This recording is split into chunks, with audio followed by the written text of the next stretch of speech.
Chapter 1993. Why did Brother Tai Nyo, who was in high spirits earlier and thought that winning Yun Jian was just a matter of time, have a bitter expression now? He was just short of kowtowing to Yun Jian and begging for forgiveness? What's going on? Why is the casino's manager kneeling to her? Tong Liwei wanted to see Yun Jian court death and beg for forgiveness from the casino's people. So she ran back to watch the show. But what she saw was not Yun Jian begging for forgiveness from the casino's people, but the casino's manager personally begging Yun Jian to be merciful. What exactly happened just now? Tong Liwei was so scared that she almost had a heart attack. She even stuttered when she spoke. Jin Yu, who had been persuading Yun Jian not to provoke the casino, was also scared out of her wits when she saw this scene. She was almost as scared as Tong Liwei. Liang Xiumin, who had always been pampered and spoiled, heaved a sigh of relief for Yun Jian when she saw this scene. Although Liang Xiumin was too lazy to care about Yun Jian after she quarreled with her father, and her tone was as arrogant as a peacock spreading its tail, Liang Xiumin was still kind. After all, Yun Jian was the daughter of her father's friend. If something really happened to her, Liang Xiumin would also panic. Just as everyone's thoughts were turning, and everyone was panicking, Yun Jian, who was sitting at the gambling table and being treated like a god by Brother Tai Nyo and the casino's people, played with a die on the table and drew a red arc again. She still wanted to gamble? My dear aunt, big sister, this is just a small casino. You can go to a big casino to gamble. I beg you, we're really going to have nothing to eat. My dear aunt, please be magnanimous and let us go. If you continue to gamble, we'll really go bankrupt. Brother Tai Nyo stood in front of Yun Jian and knelt down and kowtowed. The surrounding regulars, the group of gamblers, had never seen Brother Tai Nyo like this. They were all stunned on the spot. Some of the gamblers were so shocked that they put down the bets in their hands and looked over in this direction. Only a portion of the gamblers saw how Yun Jian and Brother Tai Nyo bet. Most of the people were playing their own games. On the other side, most of the gamblers who saw Yun Jian and Brother Tai Nyo's bet were so scared that their faces turned pale. All right, Sister Jian. I think it's about time to collect the money, Qingyu said with a cheeky grin as she rubbed her hands together. Qingyu was not poor, but money was never too little. When Yun Jian was gambling with Brother Tai Nyo, she was just toying with Brother Tai Nyo. According to Yun Jian's normal standards, she could take away all of the casino's assets in less than 10 minutes. Yes, after listening to Qingyu, Yun Jian felt that it was about time. She still had to go downstairs to buy medicine, so she decided to stop. Here, transfer the money you guys lost to Sister Jian to this card. Qingyu pulled out a card from her pocket and tossed it on the table, just like how Yun Jian won a month's worth of profits in Fengyun Casino after a night of gambling in her past life. When Yun Jian gambled in Fengyun Casino back then, Qingyu had followed her to collect the money without any hesitation. Seeing Qingyu toss out the card, everyone was stunned again. Jin Yu, Tong Liwei, and the others who stood a distance away were stunned, but they could not help thinking. There was a backer behind this casino. It was true that Yun Jian won the money, but could she take it away? She had no power or influence. Was she going to fight them head-on? After all, Brother Tai Nyo and his gang were mostly triads. Even if Yun Jian won the money, she might not be able to take it away. Just as Jin Yu, Tong Liwei, and the rest were thinking about it, an employee in the casino pointed at the card with the unique skull symbol that Qingyu tossed out and cried out in shock. What the hell is this? This card. Qingyu's card was marked with the Kosha mercenaries' exclusive symbol in the shape of a skull. Outsiders could not get their hands on such a card. Only the Kosha mercenaries' elders had it. Next to the skull imprint on each of the elders' bank cards, there were their respective nicknames. On Qingyu's piece of paper, there was a simple word Qing written beside the skull. Seeing this card, the man who recognized it pointed at the card in front of everyone and exclaimed, "That's right, Mr. Zhang. Isn't this the exclusive card of the Kosha mercenaries' elder Qingyu? There's only one of it in the world. Why is it with you?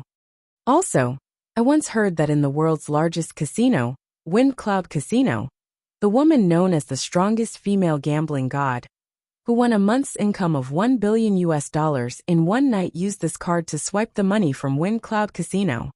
As the person spoke, he turned his gaping mouth to Yun Jian and exclaimed to Yun Jian in front of Brother Iron Bull, Tong Liwei, Jin Yu, and everyone else, "You're the one who's going to die. Could you be the lady gambler who won a month's worth of profits in the biggest Feng Yun casino in the world?" A.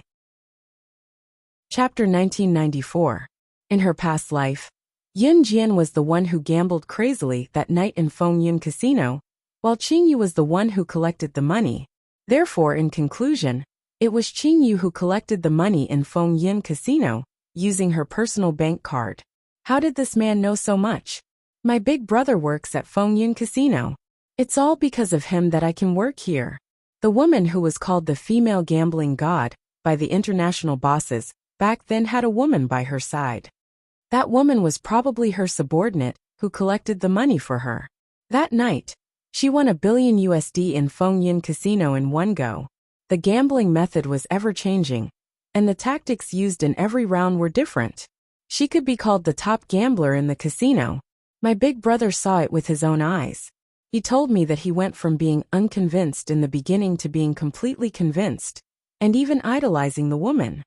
The woman who collected the money for her next to her threw out a bank card with a skull mark exclusive to the kosher mercenaries. There was a ching beside the skull mark, which meant that this woman's subordinate was from the kosher mercenaries. Seeing that the crowd was confused, the man stared at Yun Jian with his round eyes and shouted in disbelief in front of the crowd. The man was obviously an employee of the casino who worked under Brother Tai Niu. Those who stood around, including Jin Yu and Liang Xiumin, turned to look at Yun Jian in disbelief after hearing what the man said. An elder of the kosher mercenaries. If Yun Jian's subordinate Qing Yu was an elder of the kosher mercenaries, then who was Yun Jian? The elders of the kosher mercenaries took orders from the boss of the kosher mercenaries. What did it mean that an elder like Qing Yu was following behind Yun Jian? Could she be Yun Jian? She was the one who won a month's worth of profits in Feng Yun Casino in one night, $1 billion. Rumor has it that she might be the boss of the kosher mercenaries, the woman known as the female gambling god. Oh my god!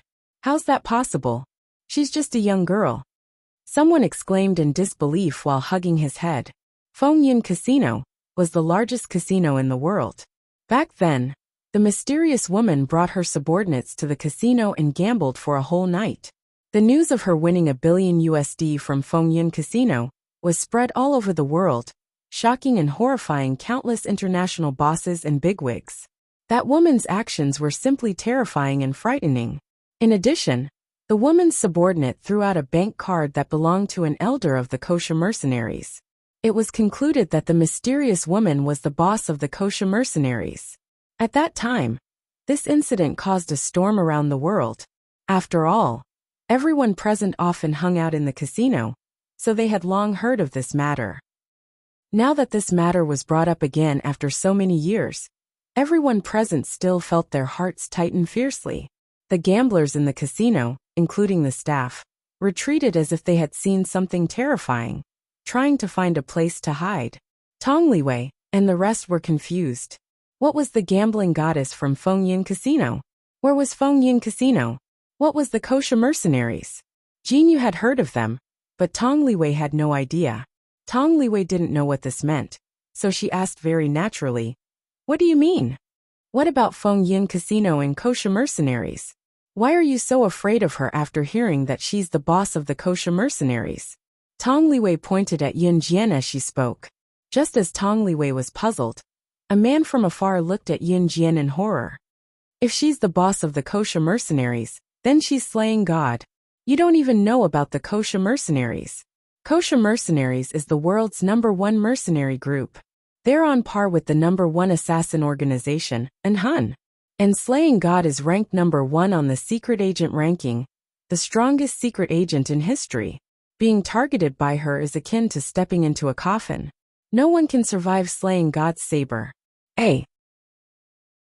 Chapter 1995. As soon as the man finished speaking, Tong Liwei's eyes widened from a moment ago to shock and fear. What? Slaying God was the top secret agent on the International Secret Agent ranking. No one could survive slaying God's blade. Slaying God Yunjian? Yunjian was only the daughter of Liang Xiumin's father's friend. How could she be the top secret agent on the International Secret Agent ranking? Jin Yu's eyes widened at the same time until they could no longer widen. Liang Xiumin, as well as Liang Xiumin and her companions, were equally shocked. This result caused everyone present to be in disbelief. However, Tong Liwei, Jin Yu, Liang Xiumin, and the rest had no choice but to believe it based on the reactions of all the gamblers in the casino staff, and the general manager Brother Iron Bull. After deducing that Yun Jian was the female gambling god from Feng Yun Casino years ago, and was most likely the boss of the kosher mercenaries, all the gamblers put down their bets. This included the casino staff who abandoned their posts, and the general manager, Brother Iron Bull, who weighed at least 200 caddies. This group of people, in front of Jin Yu, Tong Liwei, Liang Xiumin, and the others, did something that made them turn pale with fright. The group of gamblers was so frightened by the possibility that Yun Jian was the boss of the kosher mercenaries that they hid behind the tables and decorations. Some of them even hid in the corner of the table and trembled, causing the table to shake along with the tremors. Everyone present was a gambler. Gamblers were adults with their own mature and independent thoughts. What did it mean for them to hide in the corner of the table in fear? The boss of the kosher mercenaries, the top secret agent on the International Secret Agent ranking, Slaying God, had struck fear into their hearts. They were even willing to abandon their dignity. Tong Liwei, Jin Yu, and the rest were completely dumbfounded. Just as everyone thought so, Yun Jian, who had been silent since the beginning, picked up Qin Yu's bank card from the table. Then, Yun Jian's lips curled into a faint smile that frightened everyone present. Then, she reached for the bank card in front of everyone, and tore off the skull mark and the word Qing. That was Qin Yu's exclusive name beside it. The skull mark and the word Qing that was exclusive to Qin Yu were pasted on with a unique sticker. How many times have I told you? Posting things like this can easily scare someone to death. Yun Jian said flatly. With a flick of her finger, the sticker fell to the ground, and she passed the bank card to Qin Yu. Qin Yu pouted and took the bank card from Yun Jian. I just thought it was fun. Everyone heaved a sigh of relief when they saw this. So it turned out that everyone's fear was just a false alarm? In fact, that was not the case. It was true that the kosher mercenaries' bank cards had the exclusive mark of the kosher mercenaries. However, outsiders did not know that the mark on the bank card could be torn off like a sticker using a certain method. It could be pasted back next time. The sticker was unique and could not be imitated by outsiders. What? False alarm? What nonsense? I was wondering, how could this young lady be slaying God?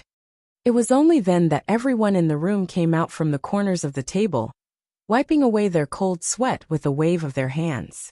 They had to admit that the crowd was terrified when Slaying God's name spread. Tong Liwei recovered from her shock as well. Knowing that Yun Jian was not slaying God, Tong Liwei looked at Yun Jian in disdain. Why are you acting all high and mighty? How shameless. You even snatched such a handsome boyfriend. You're not worthy of that handsome man. She, Tong Liwei, would snatch her boyfriend away. Chapter 1996. Tong Liwei actually did not know what slaying God and kosher mercenaries represented. She was a student, about the same age as Yun Jian. Jin Yu was in the underworld and Tong Liwei knew him, so she tagged along to have fun. Liang Xiumin had to pay for all the expenses of Jin Yu's friends, including Tong Liwei. Liang Xiumin was dumb enough to pay the bill obediently after being tricked by Jin Yu. As for a girl like Tong Liwei, all she knew about assassins and secret agents came from Jin Yu and other men in the underworld. To put it bluntly, guys like Jin Yu would often pretend to be knowledgeable and boast in front of girls like Tong Liwei. This also caused Tong Liwei's understanding of assassins and secret agents to be limited. After all, the internet was not widely available in this era. Other than schools, newspapers, magazines, people's sources of knowledge were just hearsay. It was obvious that Tong Liwei did not know the horrors of assassins and secret agents. So she was shocked but not too shocked. She was an ignorant person after all. Once she was sure that Yun Jian was not slaying God, or the boss of kosher mercenaries, Tong Liwei began to plan her own scheme again. After what happened just now, Brother Tainyo dared not withhold the money he had lost to Yun Jian. Taking the bank card from Qingyu with trembling hands, Brother Tainyo ordered someone to transfer the money he had lost to Yun Jian into Qingyu's card. 10 minutes later, the lackey he had sent to transfer the money to Qingyu's card came running back to return the card to her. Haha, thanks. Qingyu took the card and made a circle with her thumb and index finger, flicking the card softly. There was meat to be gained by following Sister Jian. That was true. Seeing that Yun Jian and Qingyu were leaving, Brother Tainyo hurried over to wave at Yun Jian. Are you leaving? Please, please. Please, please. He looked like he was afraid that Yun Jian would not leave again. Yun Jian was about to leave, but after hearing Brother Tainyo's words, she narrowed her eyes and turned around again. Brother Iron Bull shook his fat body violently. He was so scared that he couldn't turn around quickly. Oh my God. Could it be that she didn't want to leave? Just when Brother Tainyo was about to speak, Yun Jian's voice suddenly rang out, scaring Brother Tainyo so much that he almost jumped up. What's your name? Ask for his name? Brother Tainyo secretly wiped away his cold sweat. He looked at Yun Jian and answered honestly. My name is Lin Tainyo. Lin Tainyo was originally an honest country bumpkin. Later on, he relied on his own strength to climb to his current position. He could be considered quite impressive. However, no one could figure out why Yun Jian was asking for Brother Tainyo's name. Could it be that she has taken a fancy to that Brother Tainyo? Do you want to ride on my coattails? Tong Liwei thought in her heart, and said it out softly. At that moment, Tong Liwei was standing beside Liang Xiumin. She seemed to be talking to herself, but also seemed to be talking to Liang Xiumin. What are you talking about? Liang Xiumin wasn't particularly close to Tong Liwei. After hearing Tong Liwei's words, Liang Xiumin frowned and asked. No, nothing.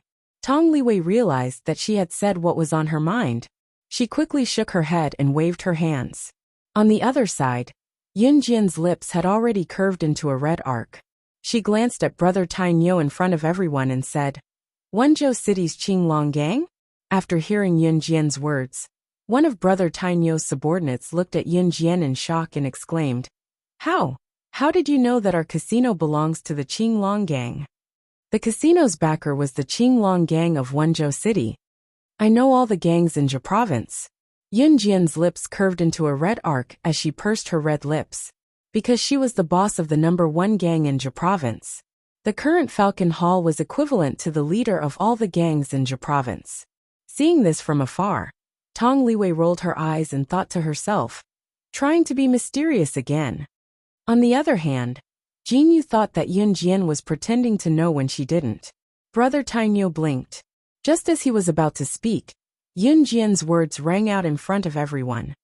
I'll recommend the Qinglong gang's boss to put you in an important position. After all, there aren't many people with guts like you. After Yun Jian finished her words, she waved at Qingyu and the two of them walked out. Tong Liwei, Jinyu, and the rest were still pondering over the meaning of Yun Jian's words when Brother Tainyo's eyes widened suddenly. Other than the former boss of Falcon Hall, Su Zetian, there was only one other woman who could recommend someone to the Qinglong gang's boss. And that woman was none other than Falcon Hall's boss. Looking in the direction that Yun Jian left, Brother Tainyo exclaimed in shock.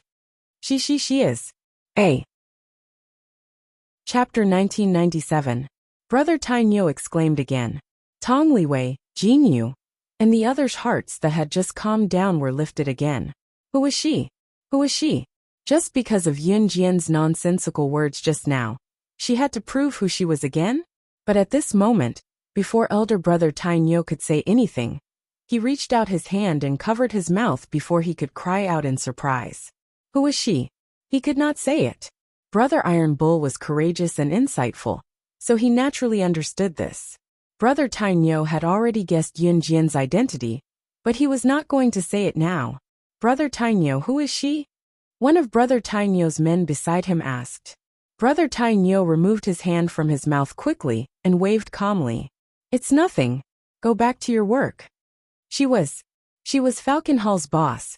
Only Falcon Hall's boss was a woman and qualified to recommend someone to Qing Long Sek's boss. Oh God, he had just bumped into the boss of Zhe Province's top mafia group, Falcon Hall. One had to know how powerful Falcon Hall was now. It was only a matter of time before they became the top mafia group in Country Z. Moreover, Luo Sha had not led Falcon Hall on an operation for 2 years, and he had actually bumped into her this time. Brother Tai Nyo was indescribably excited and proud to be recognized by Yun Jian. By then, Yun Jian had already left the casino. Sister Jian, you're still as amazing as before. Qing Yu praised Yun Jian sincerely when she and Yun Jian got to the elevator. Yun Jian hummed in response and said, Amen, go back to the hotel room first. I'll go downstairs to buy something. Okay. Qing Yu nodded at Yun Jian with her bank card in hand.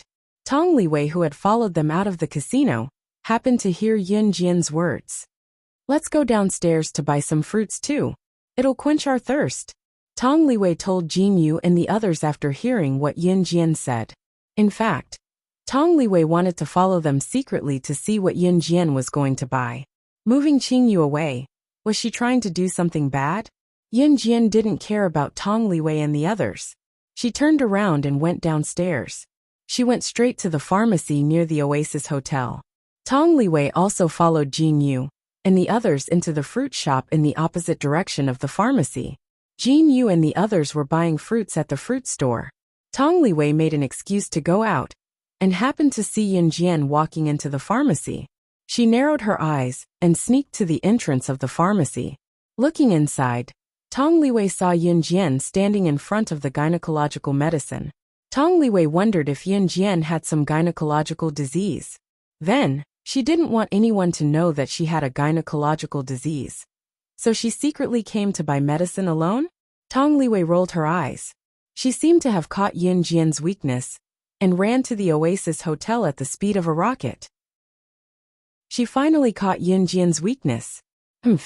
She immediately called Yun Jian's boyfriend over to take a look and let him know what kind of person Yun Jian was.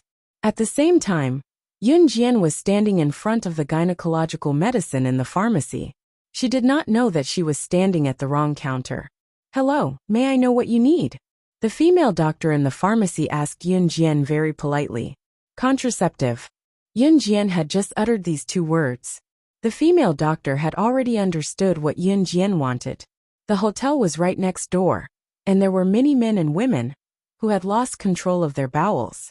There were also many people who came to buy the morning after pill. This is what you want. The female doctor quickly passed it to Yun Jian. Yun Jian nodded and asked for a cup of hot water from the female doctor. She put the medicine in her palm and was about to put it into her mouth. However, just as Yun Jian was about to put the medicine into her mouth, a slender palm grabbed her wrist. Yun Jian was shocked. Before she could react, the owner of the palm had already smashed all the medicine in Yun Jian's hand onto the ground and crushed them.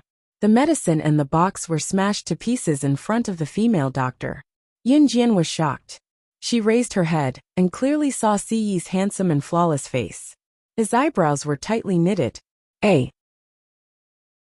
Chapter 1998. Si Yi's brows were so tightly furrowed that they could squeeze a fly to death. Yun Jian didn't need to think to know that he was very angry at this moment. Yun Jian opened her mouth. She's taking gynecological medicine. She must have contracted some strange disease. Is it some kind of female disease, uterine disease, or some kind of disease that prevents her from having children? I think it must be some kind of shameful disease. After she told Si Yi about Yun Jian at the pharmacy, Si Yi kicked the stool away and ran here. Tong Liwei, who had been ignored by Si Yi, finally chased after him. Tong Liwei was out of breath as she chased after him. But when she saw Si Yi grabbing Yun Jian's hand and looking flustered and exasperated, Tong Liwei couldn't help but add insult to injury. After saying this, Tong Liwei stood to the side with a solemn expression on her face. She felt that Si Yi would definitely act like a teenage boy. After discovering that his girlfriend had secretly done something behind his back, He would act as though she had betrayed him. He would act as though he had been betrayed by some kind of super unparalleled emotional betrayal, and insist on breaking up with her. Tong Liwei was already smiling. She felt that Yun Jian was definitely done for, and that she should be the next in line. Abruptly, Ce, who had crushed the medicine box with his feet, extended his hand in front of the female doctor and Tong Liwei. Ce didn't reach out to hit Yun Jian, as Tong Liwei had thought. In fact, that was impossible. Even if Ce shot her to death, he wouldn't bear to touch a single hair on Yun Jian's head. Ce reached out and pulled Yun Jian into his embrace in front of the female doctor and Tong Liwei. Why are you taking birth control pills? This thing is harmful to your health. Don't touch it again, Ce said as she grabbed Yun Jian's hand and walked out. When Yun Jian heard this, she blinked. She had thought that he had said that if she was really pregnant, she would give birth to the child. Now that he saw her taking birth control pills, he would definitely say something about her. However, Ce did not blame Yun Jian for such a small matter. On the contrary, he was angry because Yun Jian wanted to take birth control pills, which were harmful to her health. What if his Xiao Jian had side effects after eating it? Ce was different from other men. Some men saw that their women were not allowed to take birth control pills after they had told them not to. They even secretly took them behind their backs. Now they were probably going to beat them up. This strange woman kept it from them. But what if Ce hit Yun Jian? Unless the sun exploded, the sky was falling. Ce grabbed Yun Jian's hand and walked out of the pharmacy under Tong Liwei's shocked gaze. Just as they exited the pharmacy, Ce turned to look at Tong Liwei. Tong Liwei blushed from Ce's stare and lowered her head shyly, thinking that Ce would praise her. Who knew that Ce would look at her coldly? Don't let me see you again, or I'll cut off your arms and legs and make you wish you were dead. Ce's words were terrifyingly cold, like winter ice that froze one's heart and made them shiver. At this moment, Tong Liwei even felt that Ce's gentle words to Yun Jian were unreal. This man was simply inhuman. Tong Liwei shuddered in fear. Ce pulled Yun Jian away carefully without looking back after that. No matter when, who would dare to criticize his Xiao Jian? Go to hell then. If it were not for the Mid-Autumn Festival being such a beautiful vacation time, Ce would have sent Tong Liwei straight to hell. When Ce pulled Yun Jian away from the pharmacy, Tong Liwei sat on the floor like she was paralyzed. Chapter 1999. Ce pulled Yun Jian back to the hotel. He did not reprimand Yun Jian, but told Yun Jian sternly, Xiao Jian, you're not allowed to joke around with your body anymore. You're not allowed to eat anything that's harmful to your health. Ce knew that Yun Jian did not want to get pregnant, not because she did not want to bear his child, but because the mysterious man was still alive. She was afraid that if she got pregnant, not only would she not be able to help him, she would become a burden instead. After all, Yun Jian was very strong in combat, but if she got pregnant, there would be a lump of meat in her stomach that could easily fall off at any time. Yun Jian nodded and pressed her lips together. However, his heart was filled with joy. She really wanted to get rid of the mysterious man as soon as possible, so that she could bear him a chubby child right away. Cough. I'll take care of the precautions from now on, Ce said teasingly as he hugged Yun Jian. Yun Jian blushed again at Ce's words. For the next few days, Tong Liwei did not appear in front of Ce and Yun Jian. It was said that she had gone back because she was not feeling well. The next morning, the group went to Zhoushan Island. Zhoushan Island was indeed the largest archipelago in country Z. Its scale was incomparable to an ordinary island. The group had fun for 2 days before leaving. Nothing else happened in between. Of course, Ce did not know how to restrain himself when he pulled Yun Jian to do embarrassing things. Nevertheless, he had taken sufficient precautions. Once the Mid-Autumn Festival was over, Yun Jian went back to school while Ce returned to an Hun group. Those who were supposed to go to school went to work. Everything had returned to normal. It was worth mentioning that old Liang heard that Yun Jian was studying at the University of Electronic Science and Technology of China in Jiangqing City before he came back. He was surprised to tell Yun Jian that his daughter, Liang Xiumin, was also studying in Jiangqing City's university town. There were more than 10 universities in Jiangqing City's university town, and it was the largest university town in Zhe province. Therefore, it was not strange that rich people would send their daughters and sons to Jiangqing City's university town to study. Therefore, when Yun Jian took the bus back to school, in order to train his daughter, Liang Xiumin, to be independent, old Liang insisted that Liang Xiumin, who had always been sent to school by private car, take the bus to Jiangqing City with Yun Jian. Liang Xiumin scolded her father for a while, but she behaved herself in the car. Sometimes she chatted with Yun Jian, but she didn't talk much. After getting out of the car, Liang Xiumin and Yun Jian separated. Although both universities were in the university town of Rivertown, the universities were different after all. Hence, the two of them had different destinations. Liang Xiumin's face was originally drooping, as she unwillingly walked in the opposite direction. After taking 2 steps, she suddenly turned around and looked at Yun Jian. She opened her mouth and said what she wanted to say. "I'm studying dance at Jiangqing Media University. You can look for me." After saying that, Liang Xiumin, who was super arrogant, blushed. She suddenly turned around and left with her suitcase. Seeing this, Yun Jian only smiled faintly.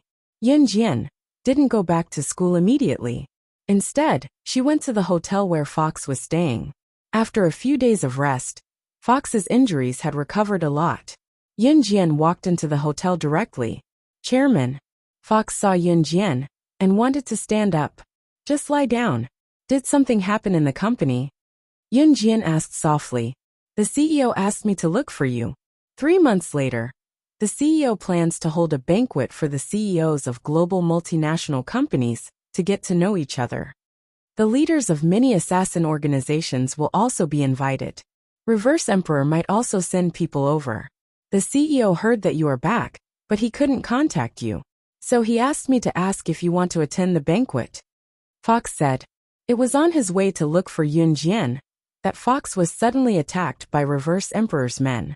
Yun Jian, who wasn't interested in the banquet, changed her mind when she heard that Reverse Emperor might send people over. She replied simply, "I'll go." Chapter 2000. After listening to Yun Jian, Fox nodded and asked Yun Jian. "The CEO hasn't decided on the exact location and time for the party. I'll come back to tell you 3 months later." Yun Jian answered and told Fox. "Rest here for 2 days before you go back." Fox nodded at Yun Jian. She was exhausted from being hunted down by Reverse Emperor's assassins the last time. The assassin who was sent to kill Fox had obviously gone through formal training. If it were not for Fox's ability, she would not have survived after being hunted for hours. Otherwise, she would have been dead long before Yun Jian came to save her. "Thank you, Sister Jian." Fox thanked Yun Jian. With a raised brow, Yun Jian pressed her lips together and said, "Rest well." Then, Yun Jian turned to leave the hotel where Fox was staying. As soon as they walked out of the hotel where the Fox was staying, the passers-by on the street saw a young girl who had just walked out of the hotel's door and stopped in her tracks. "Still not coming out?" The girl's delicate face turned to the side as she uttered nonchalantly. Was the girl out of her mind? Who was she asking to come out? Was she living in her own fantasy world? The passerby cast a sidelong glance at the girl, as if he was looking at a lunatic. Just as he was about to slowly walk away, he suddenly caught a glimpse of a figure in his 40s. He didn't look old, but his behavior was similar to that of an old urchin. He staggered out from behind a tree. Holy **T. There was really someone. The passers-by saw the figure coming out from behind a big tree. The person who had been strolling leisurely on the road was now sprinting and disappearing on the spot. Yun Jian frowned slightly when she saw Matthew, who had popped out from behind the big tree. "Didn't you go back to the company?" Matthew had already dealt with the assassins from Reverse Emperor, and he was carrying his laptop back to the Rongyao company with a new defense system installed by Yun Jian. "Boss, I've already installed the system that you gave me, but I saw that someone was trying to assassinate little Fox, and I was afraid that those people would come back again. So Boss, I really didn't skip work on purpose. You can't fire me. I'll go back now. Matthew was about to leave, as if he was afraid of being fired by Yun Jian. Remember to bring Fox back to the company safely. Yun Jian called out to him before he left and told him softly. After saying that, Yun Jian put one of her fair and delicate hands into her trouser pocket and pulled her suitcase lightly with the other hand. She walked back in the direction of the University of Electronic Science and Technology of China. After Yun Jian returned to the university, everything seemed to return to normal. The next morning, at 4:50 a.m., Yun Jian changed into a clean set of sportswear and tied up her long black hair with a simple leather band. She had a high ponytail and a pair of white flats on her feet. No matter how you looked at her, you would never get tired of looking at her. Yun Jian woke up to run in the morning. Yun Jian, wait, I'm just putting on my shoes. I'll be quick. Wait for me. Zhu Huili saw that Yun Jian was already dressed and was about to go out. She put on her shoes and ran out with Yun Jian. Yun Jian waited for a while, and Zhu Huili caught up with her. Early in the morning, in the field of the University of Electronic Science and Technology of China, Yun Jian and Zhu Huili were the only ones who woke up so early for a morning jog. It was only after 5:30 a.m. that the number of youngsters who woke up early for a morning jog increased. There were only a handful of youngsters who woke up early for their health. Yun Jian, Zhu Huili, what a coincidence. We meet again. Let's run together. Yun Jian met the former president of the martial arts club, Mo Bufan, who got up early to run in the morning, before the Mid-Autumn Festival. Mo Bufan had now given the position of the president of the martial arts club to Yun Jian. Yun Jian made him the vice president of the martial arts club. At that time, Mo Bufan was Yun Jian's right-hand man. Mo Bufan paid attention to martial arts and would run in the field every morning. However, in the past, Mo Bufan was alone. Today, Mo Bufan was accompanied by two boys. Yun Jian didn't care. She nodded to Mo Bufan and took the lead to run to the field. Zhu Huili couldn't run fast, so she ran slowly by herself. She wasn't in a hurry. Mo Bufan and the two boys who followed Mo Bufan to run in the morning were able to catch up with Yun Jian, who wasn't running fast to begin with. She was doing her morning exercise at an average speed. These two boys were very handsome. It was obvious that they were Mo Bufan's buddies and weren't members of the martial arts club. Mo Bufan had 3 buddies. Other than Brother Kai, there were only these 2 handsome boys. One of the 2 boys saw that Yun Jian didn't speak from the beginning. When Mo Bufan greeted her, she only nodded slightly. He was a little curious. Yun Jian was running at the front. She could hear one of Mo Bufan's buddies ask Mo Bufan, "Fan, is this chick the new president of your martial arts club?" A. Chapter 2001. N. Mo Bufan exhaled every 3 steps and inhaled every 3 steps. He was using the most standard running breathing method to catch his breath. Hearing his brother's question, Mo Bufan responded with a sentence from his throat as an answer. Mo Bufan was prepared to run a long distance like Yun Jian. Mo Bufan's 2 brothers obviously didn't plan to keep running. They were in the state of resting after running a few laps. After the boy who spoke heard Mo Bufan's words, he paused for a while and asked again, "Fan, your martial arts club's new president is quite cold, right? But she's really pretty. I wonder if she has a boyfriend now." Boys were generally thick-skinned. Mo Bufan's brother asked this question in front of Yun Jian, who was still running in front. "Su Zhenglong, since you're my brother, I didn't bring you here for a morning run to introduce you to flirt with girls. Our president is different from other girls, and even more different from the girls you know. If you still treat me as a brother, don't put your thoughts on our president like how you deal with those little girls." When Mo Bufan heard his brother's words, he knew that his brother's thoughts were on Yun Jian. He wasn't afraid of exposing himself, and spoke bluntly to his brother. Su Zhenglong was Mo Bufan's brother's name. As for the equally handsome but silent boy standing next to Su Zhenglong, he was Mo Bufan's other brother. His name was Wei Jingxian. Mo Bufan had 3 brothers, Brother Kai, Su Zhenglong, and Wei Jingxian. The 4 of them were friends who had played together since they were young. Because the 4 of them were from wealthy families, their families were rich. Among them Brother Kai, who was the richest, was not outstanding in appearance. As for Mo Bufan, Su Junlong and Wei Jingxian, they were all good-looking and studied in the same university. However, the four of them had different interests and majors. Su Junlong liked beautiful girls and played with them. Wei Jingxian was more silent. Mo Bufan adhered to his family's martial arts, and liked martial arts, taekwondo, and other things that could improve his strength. At the same time, Su Junlong and Wei Jingxian were the school hunks of the University of Electronic Science and Technology of China. Of course, Mo Bufan was not bad either. In fact, the girls liked Mo Bufan more than Su Junlong and Wei Jingxian. However, Mo Bufan was a low-profile person and did not like to get involved in this kind of school hunk and school belle election. Hence, Mo Bufan was considered the default campus hunk of the University of Electronic Science and Technology of China. Alright. Your brother is not loyal at all. After Su Junlong heard Mo Bufan's words, he rolled his eyes and took another look at Yun Jian's beautiful figure. What's so different about women? Su Junlong didn't believe that Yun Jian was different from other girls, but he didn't say it out loud. As expected, Su Junlong stopped running after 2 or 3 laps with his hands on his waist. Wei Jingxian ran 5 laps and stopped running. For boys like Su Junlong and Wei Jingxian who didn't train themselves often, running for a while was already good enough. Then, the two of them watched as Mo Bufan and Yun Jian ran away. Zhu Huili didn't run much either. After she finished her 5 laps, she drank some water and sat on the steps to wait for Yun Jian. For the past few days, she was the one who finished her run and sat on the steps to wait. At first, Su Junlong was still thinking about what Mo Bufan said about Yun Jian being different from other girls. It wasn't until Mo Bufan finished running, and Yun Jian was still running, that Su Junlong started to pay attention to Yun Jian. 45, 46, 47, 50.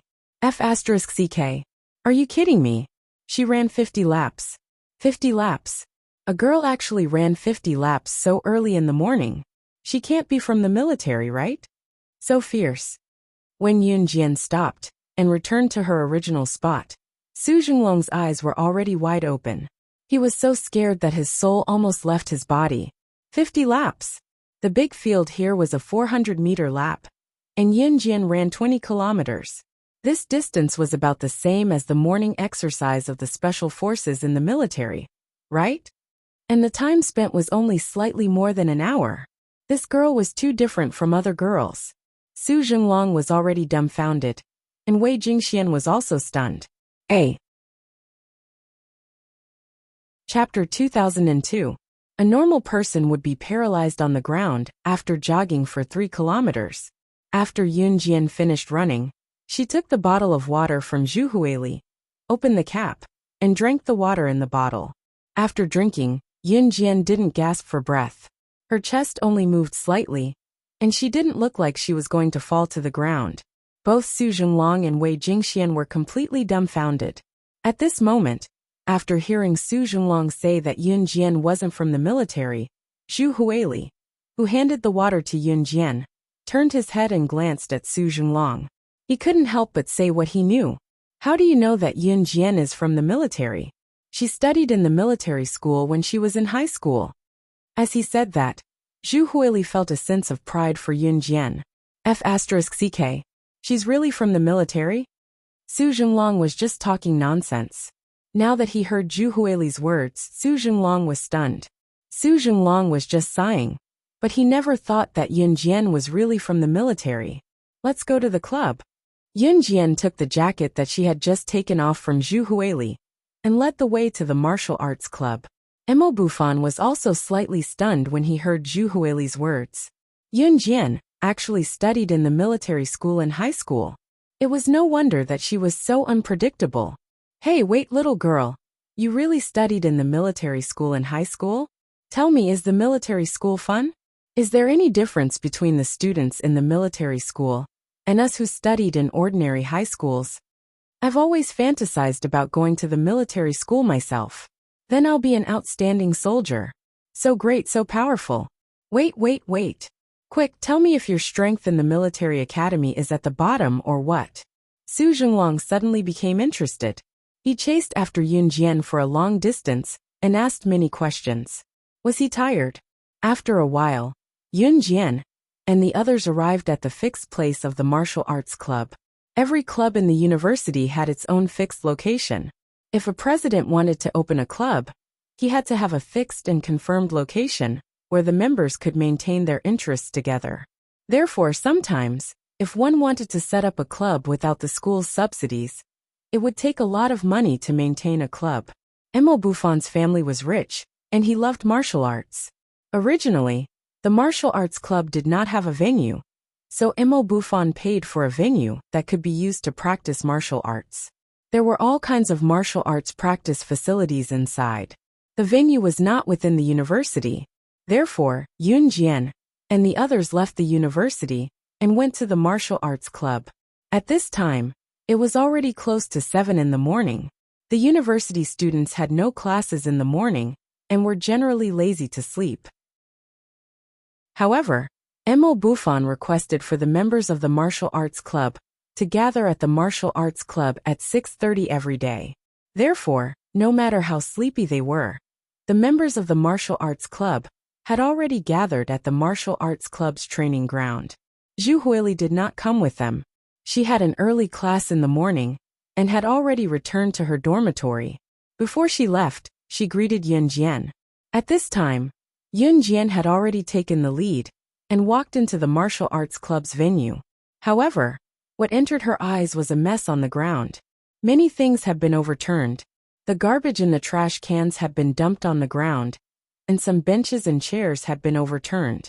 At this time, the martial arts club's venue should have been filled with members of the martial arts club, but only 1 or 2 girls were still standing there. When Yun Jian saw this, she frowned. What's going on? When Yun Jian had just become the president of the martial arts club, the members of the martial arts club did not welcome her. Although they did not say anything, all the members had given her a dirty look. They rolled their eyes at her while hiding in the dark. At this moment, the 2 girls standing in the same place were obviously frightened by what had happened not long ago. When they saw Yun Jian and Emo Buffon, it was as if they had seen a life-saving straw. They rushed towards Yun Jian and Emo Buffon in large strides. The martial arts club of Dragon City University next door is causing trouble again. When they heard that our club changed to a girl as the president, they ridiculed us with all kinds of words and said a lot of unacceptable things.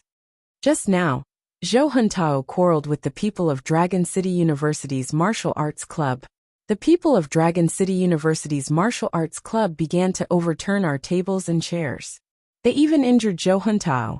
Now they sent him to the hospital. Chapter 2003. Rivertown was a university town. There were more than a dozen universities near Rivertown, and about 100,000 foreign students were gathered here. It could be said that this was a very large number. The martial arts club wasn't just a club that existed in Rivertown University of Electronic Science and Technology of China. The Dragon City University that the girl was talking about had a martial arts club. In order to make his club sound more famous, the club's president even named their club Green Bull Gang. This name sounded a bit like the name of a gang, but in fact it wasn't. Green Bull Gang was different from gangs like Falcon Hall. Green Bull Gang was just a martial arts club in a regular university. However, with the name of Green Bull Gang, the members of Dragon City University's martial arts club felt that it was very impressive.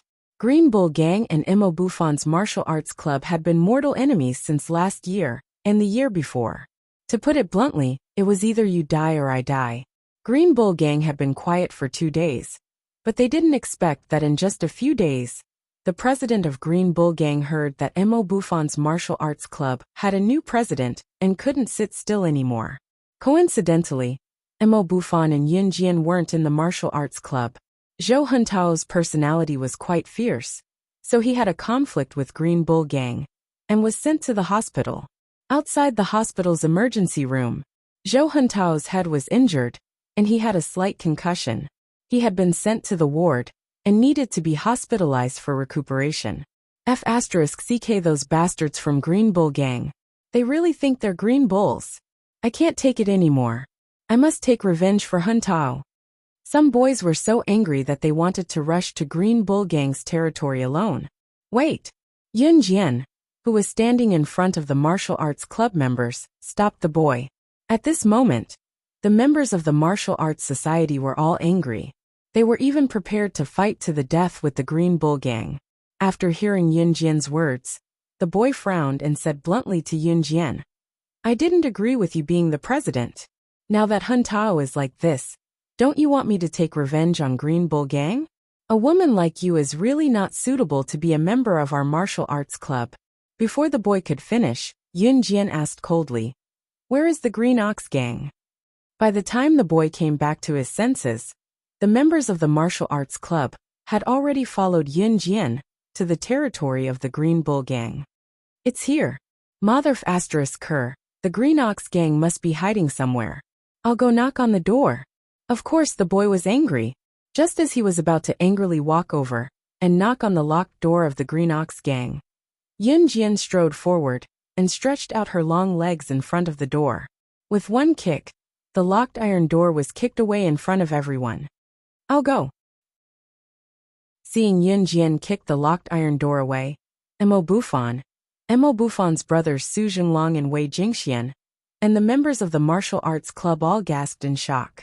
Inside the door, the members of the Green Ox Gang, who had heard the president of the Green Ox Gang say that as long as they didn't open the door, the members of the Martial Arts Club of the University of Electronic Science and Technology of China would not be able to enter, were suddenly shocked by the sound of Yun Jian kicking the iron door away. When they turned around, they saw a pair of white flats in front of everyone. What they saw was an 18-year-old girl who was 165 meters tall, and so beautiful that she could make people forget to breathe. However, just as the members of the Green Ox Gang were shocked, they saw the girl kick the iron door open in front of Mo Bufon, Su Jinglong, Wei Jingxian, and all the members of the martial arts club, including the Green Ox Gang. They saw her kick the iron door that had been uprooted and kicked to the ground. She kicked the iron door more than 10 meters away and hit the head of a boy from the Green Ox Gang. This boy was the president of the Green Ox Gang, Wu Run, who had sent Zhou Huntao to the hospital. Wu Run was hit hard by the iron door and couldn't get up for a long time. President! President! The members of the Green Ox Gang shouted in horror when they saw their president being hit by the iron door. Yun Jian originally guessed that this boy was most likely the president of the Green Ox Gang. Now that she heard the way the members of the Green Ox Gang addressed the boy, she was immediately sure. She calmly took 2 steps toward Wu Run. Then, in front of all the members of the 2 martial arts clubs, she curled her lips into a red arc that made people unconsciously afraid. She curled her lips and sneered at Wu Run. The president of the Green Ox Gang, right? I don't care how the president of our martial arts club dealt with this kind of thing before, but today, the president of the martial arts club is me. Prepare to receive the baptism of death. A. Chapter 2004. Prepare to accept the baptism of death. Yun Jian's last sentence resounded in every corner of the venue, causing everyone's hearts to tighten. Everyone present was a university student. Although the members of the Green Bull Gang did not study in the same school as Yun Jian, they were all around the same age. They were in their teens to early 20s, the age of youth full of vigor and hot-blooded vigor. Students of this age were generally impulsive, which led to Wu Ren accidentally injuring Zhou Huntao and sending him to the hospital. Of course, Wu Ren regretted it after hitting him. He did not want to hurt anyone. The incident happened so suddenly that Wu Ren saw Zhou Huntao being sent to the hospital. Because he was afraid that something serious would happen, Wu Ren did not follow him to the hospital. Instead, he returned to his own Green Bull Gang club. Wu Ren had even thought of the confession that the school teachers or the police would investigate after Zhou Huntao's accident. When he heard the voices of the people from the Mo Bufon Martial Arts Club coming from outside, Wu Ren immediately told the members of the Green Bull Gang not to open the door. That way, the people from the Mo Bufon Martial Arts Club would not be able to enter. After all, Wu Ren was the one who started the trouble first and sent him to the hospital. He was very guilty. However, Wu Ren and the members of the Green Bull Gang thought that the people from the Mo Bufan Martial Arts Club would leave if they could not open the locked iron door. An 18-year-old girl in the prime of her youth had actually kicked open the iron door in front of everyone. How much strength did she need to be able to do this? That was an iron door. She actually kicked the iron door away. What was even more terrifying was that after the girl entered, she kicked the iron door that had been uprooted and kicked to the ground. She kicked the iron door dozens of meters away, ruthlessly but accurately landing on Wu Ren's head. This hit made Wu Ren unable to regain his senses for a long time. The young girl then spat out the words that shocked everyone present. The meaning of the girl's words was, she was the legendary new female president of the University of Electronic Science and Technology of China, who replaced the genius martial arts youth, Mo Bufan. There were so many universities around the university town, and there were more than 1 or 2 martial arts clubs. However, this was the first time that a girl was the president of a martial arts club. Therefore, when they found out that Yun Jian was the new president of the Jiangqing University of Electronic Science and Technology of China Martial Arts Society, the members of the Green Bull Gang were in disbelief. Wu Ren was hit in the head by the iron door that Yun Jian had kicked over. Although he didn't bleed, his head was still shaken. When Wu Ren came to his senses, he slammed the iron door open with his palm and stood up while holding his head. His anger had reached its peak. How dare you hit me with a metal door? You, a girl, actually dared to smash me with an iron door. How dare you speak to me in such a tone? Don't you know that your martial arts club has always been defeated by my Green Bull Gang? Moreover, the martial arts club is the territory of the boys. You're a girl. I don't know what means you used to become the president of the martial arts club. She couldn't have committed adultery with Mo Bufan, right? Oh. Or are you using the methods that you girls are used to using your body to gain benefits? Or did you sleep with a school leader from the University of Electronic Science and Technology of China and force him to give you the position of club president? TSK, did you forget that I sent Zhou Huntao to the hospital? How dare you come here to court death? Do you want me to send you all to the hospital one by one? The martial arts club that Mo Bufan had led in the past had never been a match for Wu Ren's Green Bull Gang in the past. This was an indisputable fact. At the same time, the members of Mo Bufan's martial arts club hated hearing such words the most. Not long ago, Wu Ren had used these extremely vicious words to force Zhou Huntao to fight with Wu Ren. In the end, Zhou Huntao was injured. Wu Ren, you're courting death. A boy standing next to Mo Bufan heard Wu Ren's words and clenched his fists in anger. He was about to rush towards Wu Ren. However, the boy didn't have time to rush towards Wu Ren. He saw an afterimage that was faster and more agile than the boy. At a speed that couldn't be seen by the naked eye, she had already arrived in front of Wu Ren. Wu Ren was still mocking Yun Jian, but in the next second, his expression changed. Yun Jian, who was more than 10 meters away from him, was already right in front of him. Wu Ren was shocked.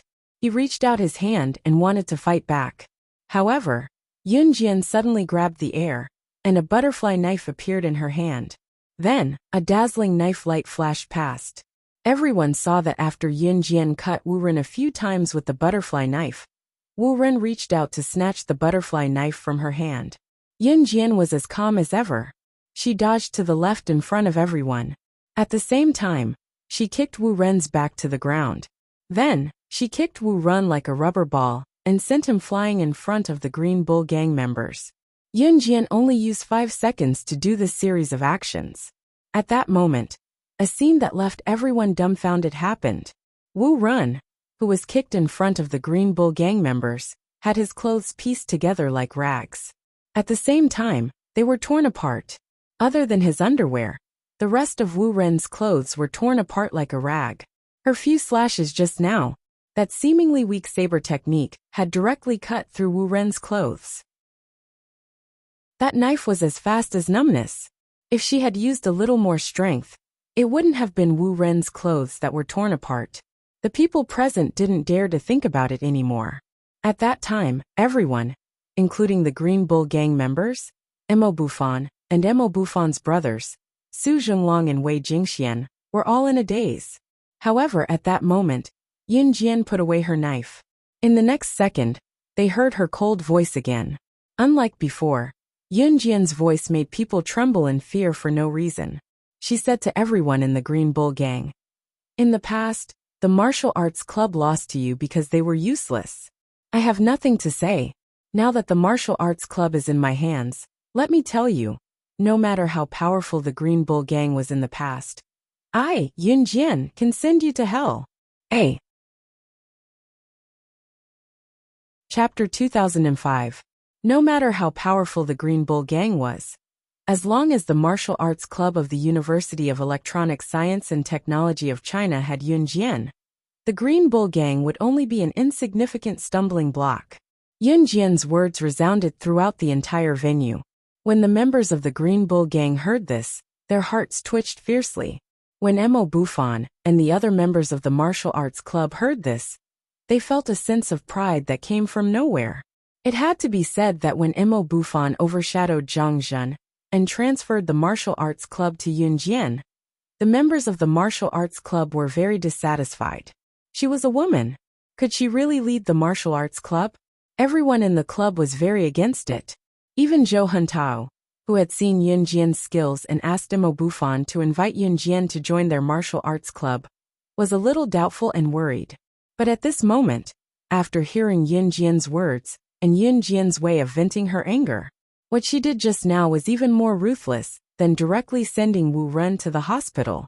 One had to know that boys in their youth were very prideful. Sure enough, Wu Ren's clothes were torn apart. Other than his underwear, there was nothing else to cover his body. He shouted twice and rushed over to hug the metal door, using it to cover his body. "Don't look. Don't King look." Wu Ren didn't care about the pain in his body and shouted twice.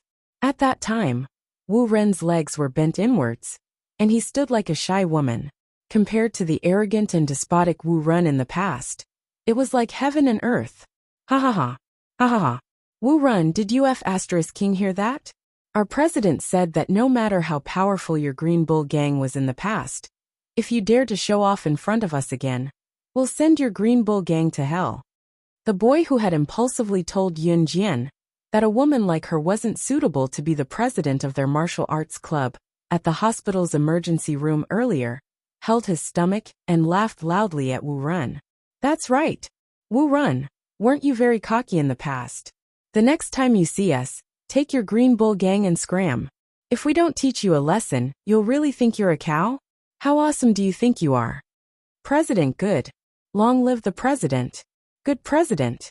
Long live the president." The members of the martial arts club, who were not optimistic about Yun Jian, began to exclaim. Imperceptibly, everyone had tacitly acknowledged Yun Jian's identity as the president of the martial arts club. Wu Ren didn't want to admit it, but he had no choice but to admit that he couldn't even take a single blow from Yun Jian. This girl. It was too terrifying. He was no match for him at all. Even if there were 10 of him added together, he might not be able to contend against it. At the thought of this, Wu Ren's face turned pale with fright. Where did Mo Bufan find such a girl? This was too King scary. Wu Ren's cowardly look was enough to make everyone laugh at him for a while. Zhou Huntao only had a slight concussion, which wasn't very serious. He only needed to rest for 2 days and didn't need any special treatment. Therefore, the members of the martial arts club did not continue their crusade against Wu Ren. They only unanimously decided to inform the school and let Wu Ren's university punish him. Wu Ren couldn't even protect himself, so no one from the Green Bull gang dared to say another word. The Green Bull gang, who used to be incomparably arrogant, was now as quiet as a herd of sheep waiting to be slaughtered. At this time, Yun Jian had already walked out of the door. Actually, Yun Jian didn't come today to avenge Zhou Huntao. In Yun Jian's words, Zhou Huntao wasn't as good as Wu Ren, so he deserved to be beaten up and sent to the hospital. This was a world that relied on strength to survive. If you were bullied because you were weak and waited for others to avenge you, then you deserved to be bullied. Yun Jian's main purpose for coming here was to make an oath. Since the martial arts club was taken over by Yun Jian, then no one should think of touching the martial arts club, because the martial arts club's backer was her. Just as the members of the martial arts club were feeling proud of Yun Jian's strength, Yun Jian, who was about to leave the Green Bull gang, suddenly stopped and turned around in front of everyone. When the Green Bull gang saw this, they thought that Yun Jian was going to make a move on them again. They were so scared that they almost found a corner to hide in. The members of the martial arts club were a little proud. Even Su Zhonglong and Wei Jingxian, who weren't members of the martial arts club, were infected by the atmosphere and felt a little proud.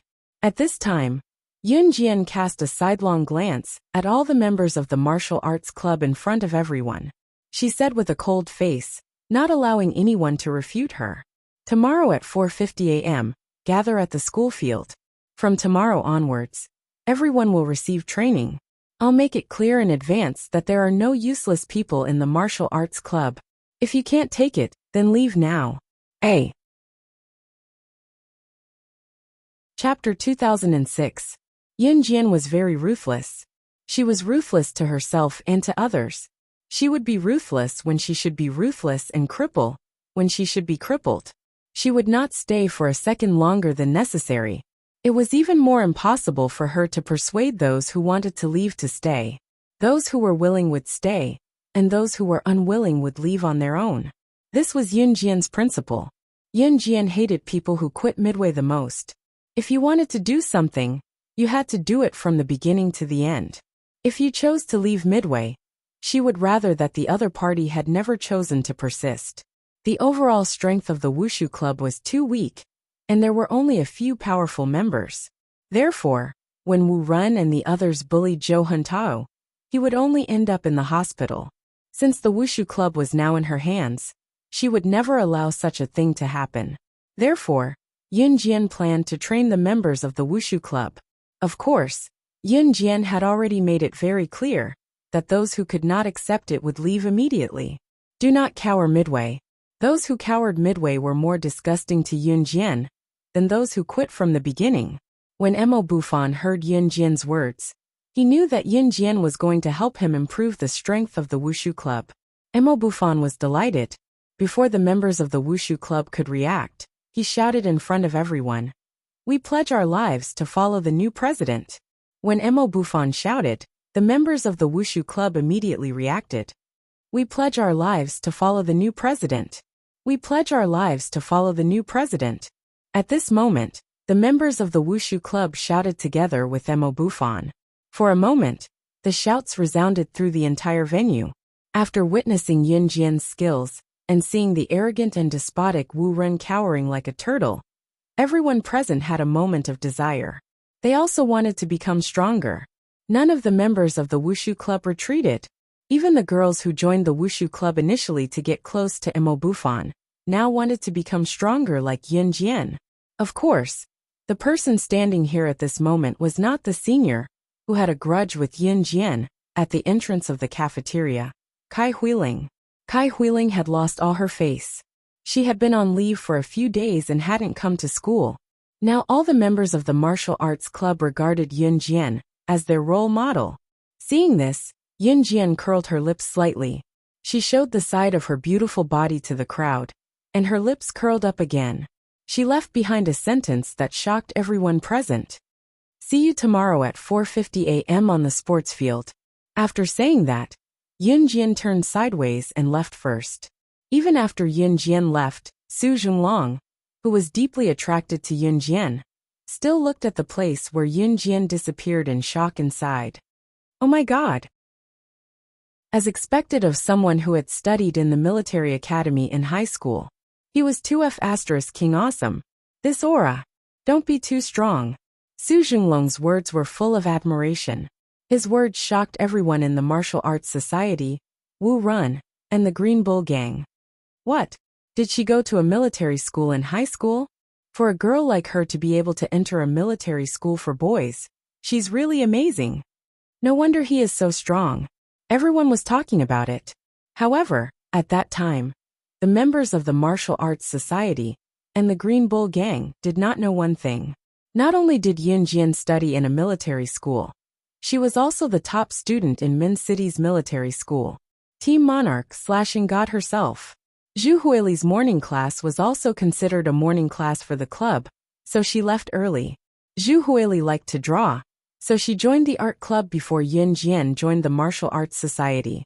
Yun Jian and Zhu Huili were in the same class, so they did not have any classes in the morning. There was a Chinese class in the afternoon. There were very few classes in the university. There were at most 2 classes a day, and the weekend was a break. A class was about 2 hours long, so they just had to get to the classroom before class started. For the Chinese class in the afternoon, some students skipped class and did not come.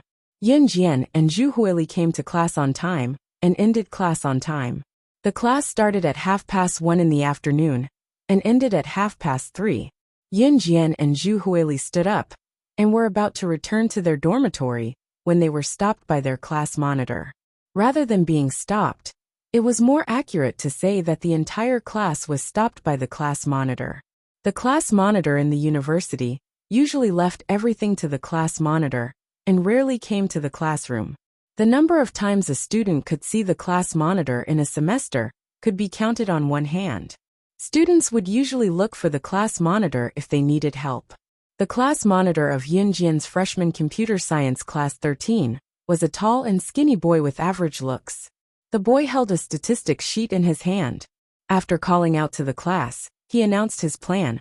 I applied to borrow the school's gymnasium this morning. I'm planning to have a small freshman party tonight. We'll play games and get to know each other. Is that okay? A. Chapter 2007. The boy was Yun Jian, and the class monitor of computer science class 13. His name was Lu Zhenlin. Lu Zhenlin was tall and thin.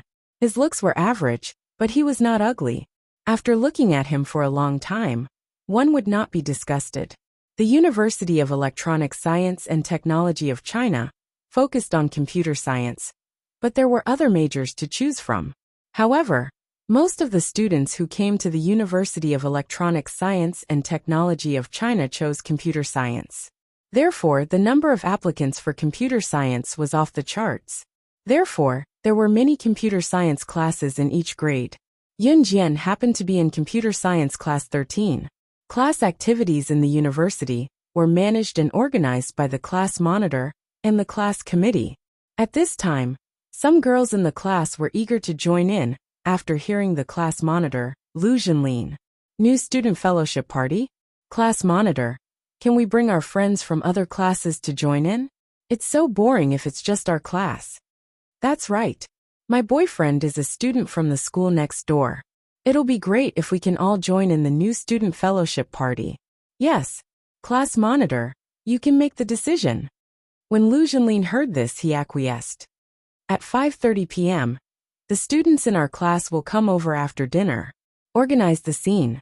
When the students heard this, they all nodded. After saying this, Lu Zhenlin dismissed everyone. The other students in the class were quite obedient, except for Yun Jian's other 2 roommates, Miao Li and Shi Xiujuan. Miao Li and Shi Xiujuan skipped classes every day and almost did not come to the classroom.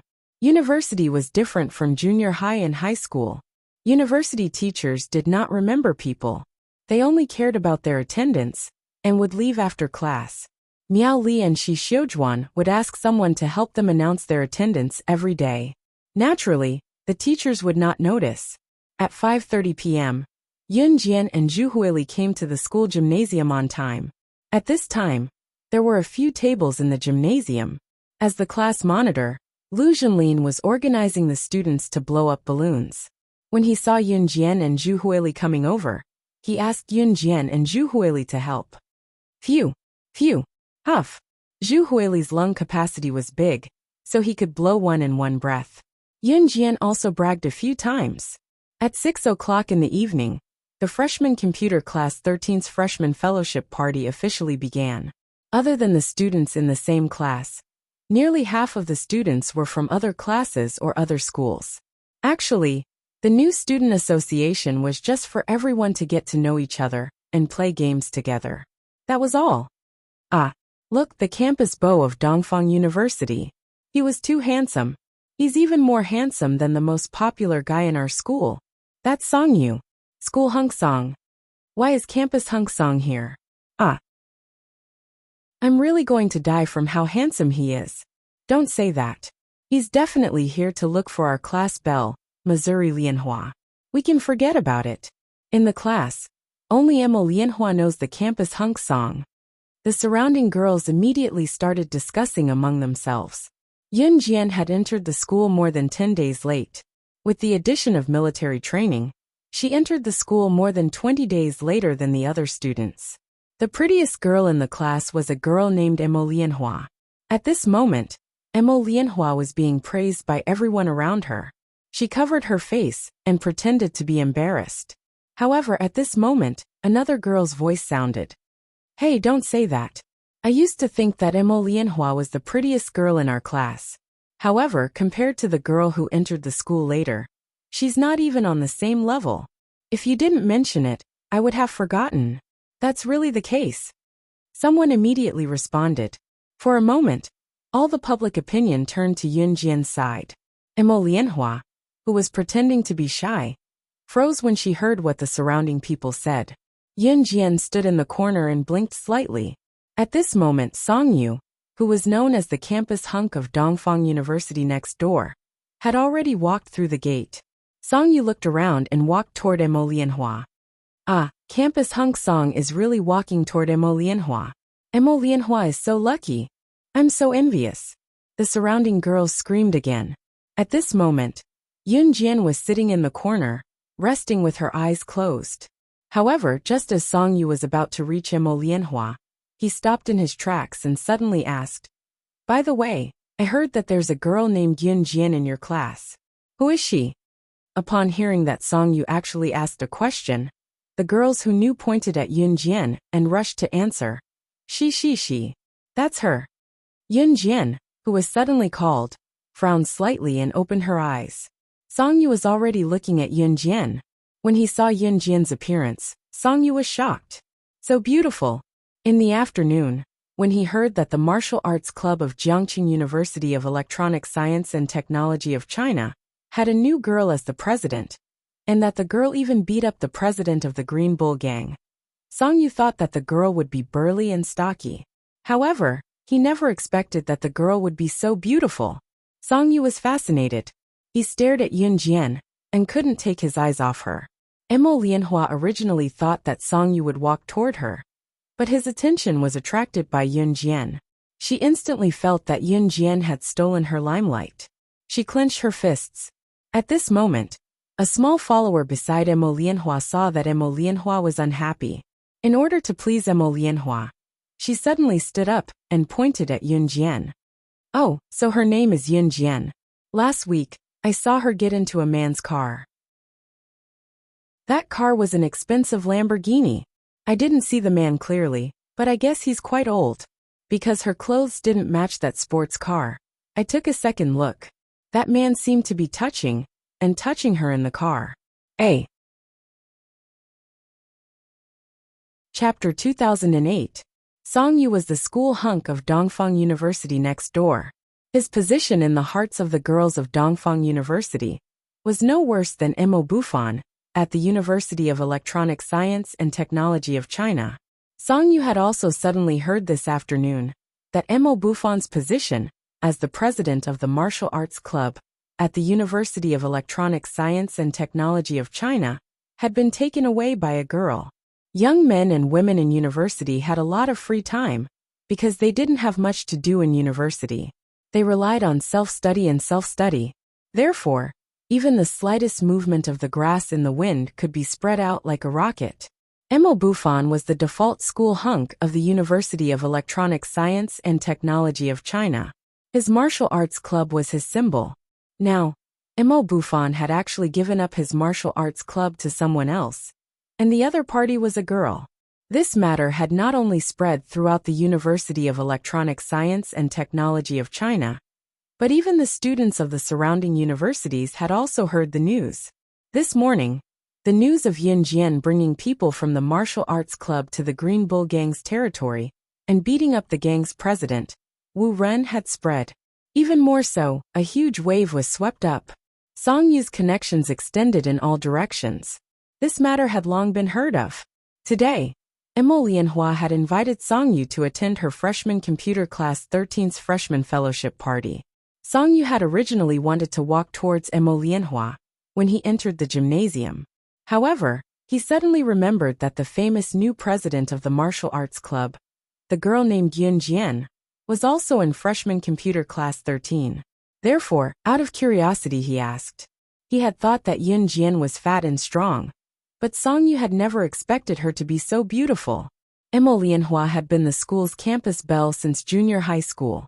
In high school and university, she had always been praised for her beauty. However, just now, her limelight had actually been stolen by this new student from her class. She couldn't accept it.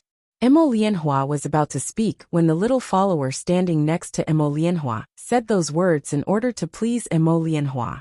After hearing what the little follower next to Emma Lianhua said, the noisy scene instantly fell silent. Yun Jian wasn't dressed badly, but she wasn't wearing branded clothes. She gave people the impression that her family background wasn't bad, but it couldn't be that good either. What Emma Lianhua's sidekick said wasn't it a roundabout way of saying that Yun Jian was kept by an old man. This made some of the boys who were originally interested in Yun Jian look at her in a different light. Nonsense. Are you talking about the Mid-Autumn Festival last week? I went home with Yun Jian that day. Don't slander me. Although Zhu Huili was chubby, she was still the first to stand up for Yun Jian and confront Emma Lianhua's sidekick angrily. Didn't you get separated from her at the gate? I saw it with my own eyes. She got into a Lamborghini sports car. The man in the car seems to be quite old. Emma Lianhua's lackey replied. In fact, she didn't see how the man driving the Lamborghini looked like, or whether he was young. She only saw Yun Jian get into a Lamborghini sports car.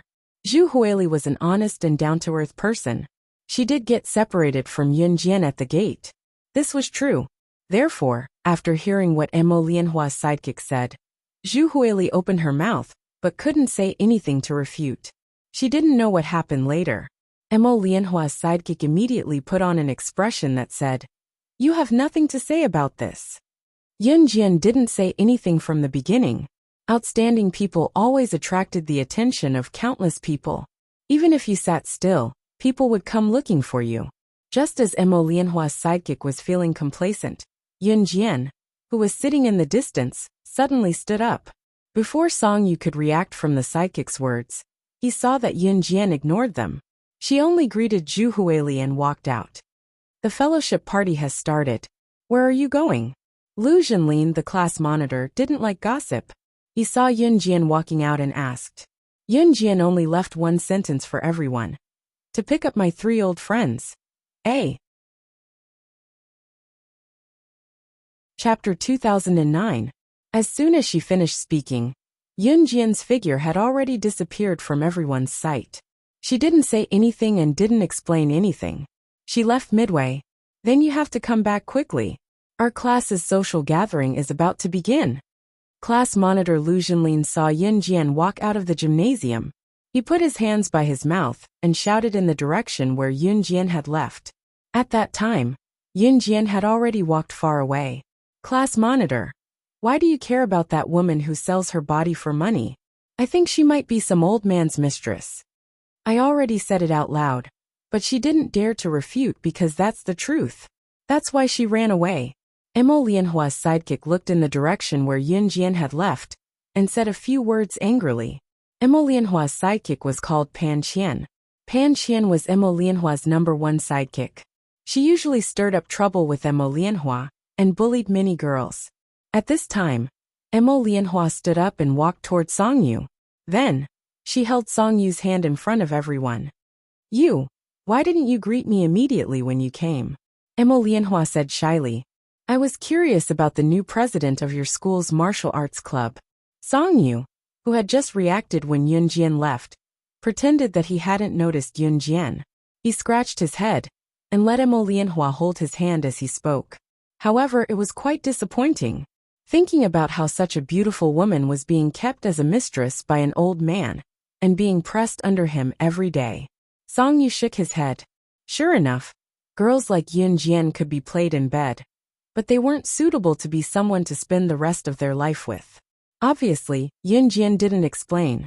Everyone thought that Yun Jian was really being kept as a mistress by an old man, as Pan Qian said. Only Zhu Huili still believed in Yun Jian. However, she couldn't produce any evidence.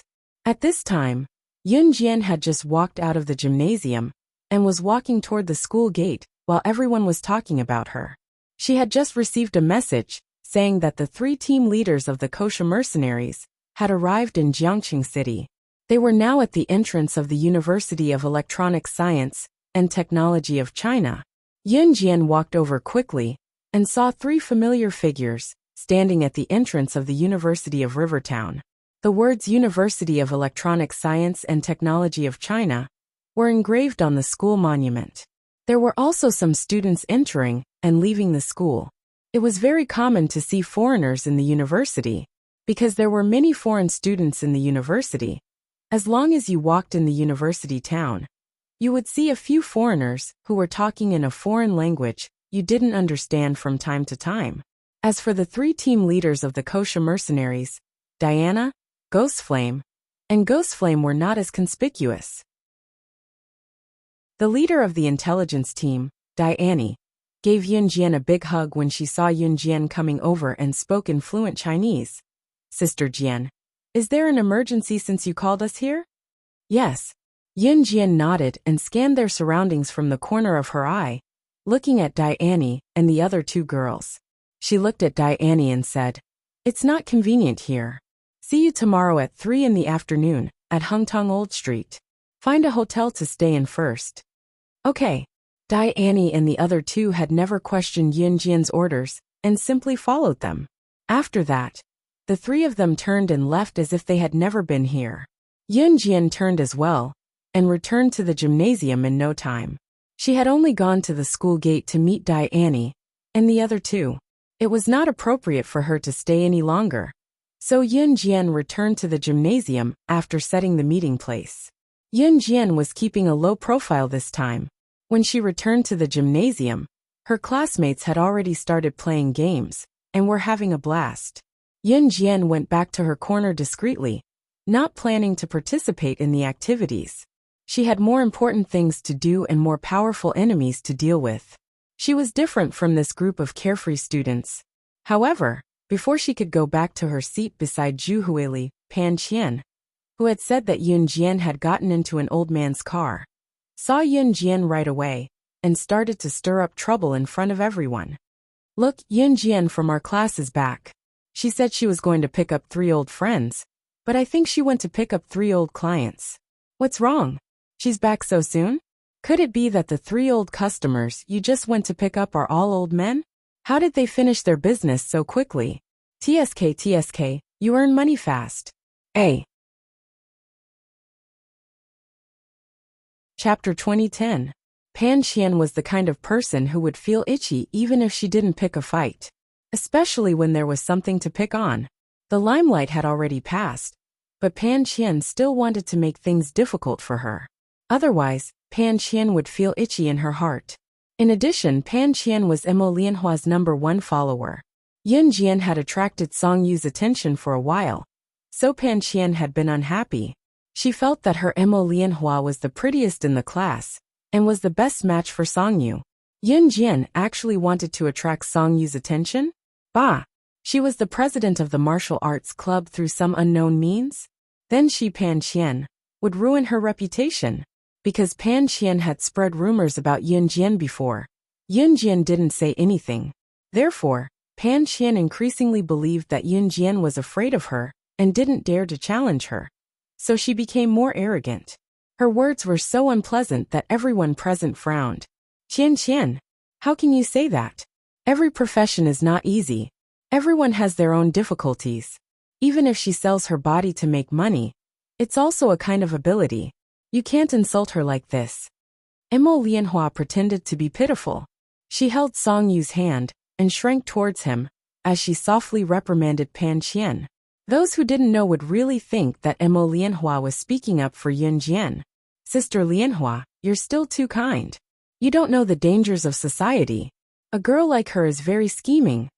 Pan Qian patted Emo Lianhua's hand and glared fiercely at Yun Jian in the distance. Wasn't she just a poor person who didn't dare to resist and had no power or influence? She could sell her body for money, shameless to the extreme. However, just when Pan Qian proudly thought that Yun Jian wouldn't resist her, a faint female voice sounded coldly. You can say it a few more times. This faint female voice was like the Grim Reaper from hell, causing everyone present to feel a chill run down their spines.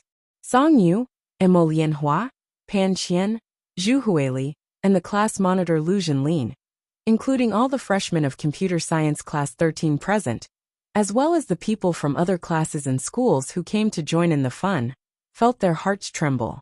When they reacted, they were surprised again. Yun Jian actually asked Pan Qian to say it a few more times? Is she crazy? Huh, you're not really stupid, are you?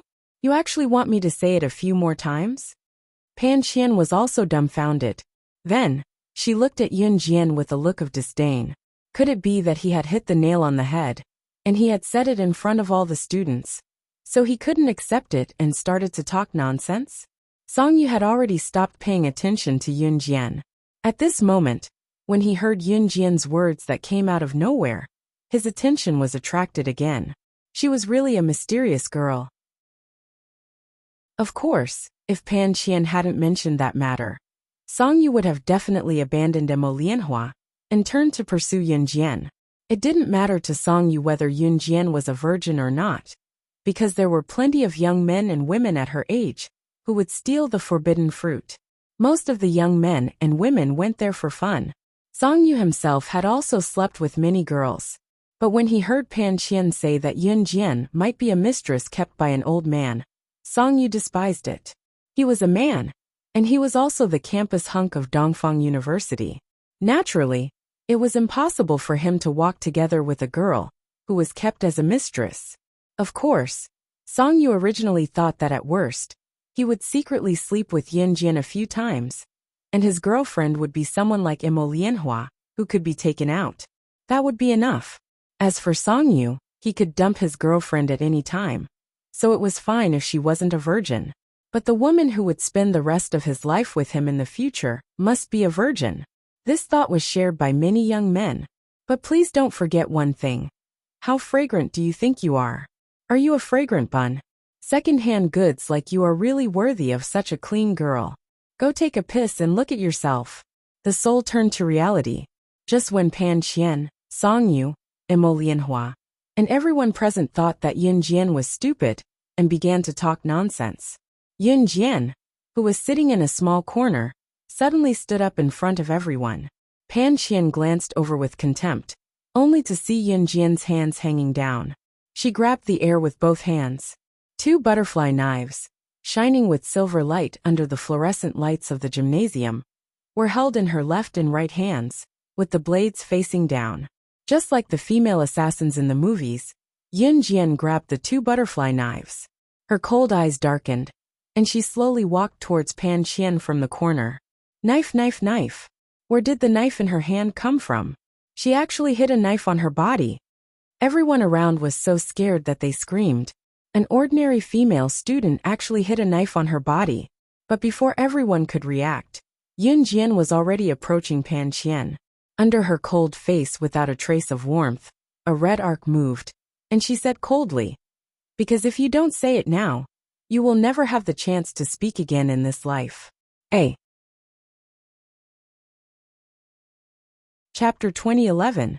Imagine a female university student participating in a social gathering organized by her class. Suddenly, two butterfly knives appeared in her hands out of nowhere. Moreover, her action of taking out the butterfly knives was like a female secret agent in a movie, appearing in her hands in an instant. This was such a shocking action. At least everyone present was shocked. And the cold words coming out of Yun Jian's mouth made everyone present change their expressions in shock. Did she mean to kill Pan Qian? You, what are you going to do? Am I not telling the truth? You can't take it, so you want to kill someone? Let me tell you, if you dare to come near me again, don't blame me for being rude. Pan Qian was so frightened by Yun Jian's action that she took a few steps back. In the gymnasium, the scene that had just calmed down was once again noisy. But this time, It was noisy because of the two butterfly knives in Yunjian's hands. Yunjian, there are so many people watching. Don't be too emotional. Qian definitely doesn't have any bad intentions. I told everyone not to talk about you. This is nothing. Even if you really did, it's nothing. Everyone stop talking about her. You help say something. It's nothing to make money with one's body. It's all based on one's own ability. You help say something. Emo Lianhua saw Yunjian walking towards Pan Qian with the butterfly knives. She couldn't help but panic. She was afraid that Yunjian would accidentally hurt her with the knives. She quickly grabbed Song Yu's strong arm and hid behind him. Emo Lianhua insisted that Yunjian made money with her body, which was the same as what Pan Qian said. At the beginning, Pan Qian and Emo Lianhua's words were enough to make the surrounding people misunderstand. If Yunjian stood up to clear her name at the beginning, not only would she not be able to clear her name, but it would also become the result of her desperately trying to clear her name. But no one would listen to her. Therefore, Yunjian was too lazy to explain from the beginning. As for now, Pan Qian's words meant to destroy her. It was not like at the beginning, when she was just spreading rumors. If Yunjian didn't do anything, she would be a coward. Emo Lianhua grabbed Song Yu's arm, and he tilted his head to look at Yunjian. Although Emo Lianhua was good-looking, the closer Yunjian got to him, the more Song Yu felt that Yunjian looked exquisite. Such a beautiful girl.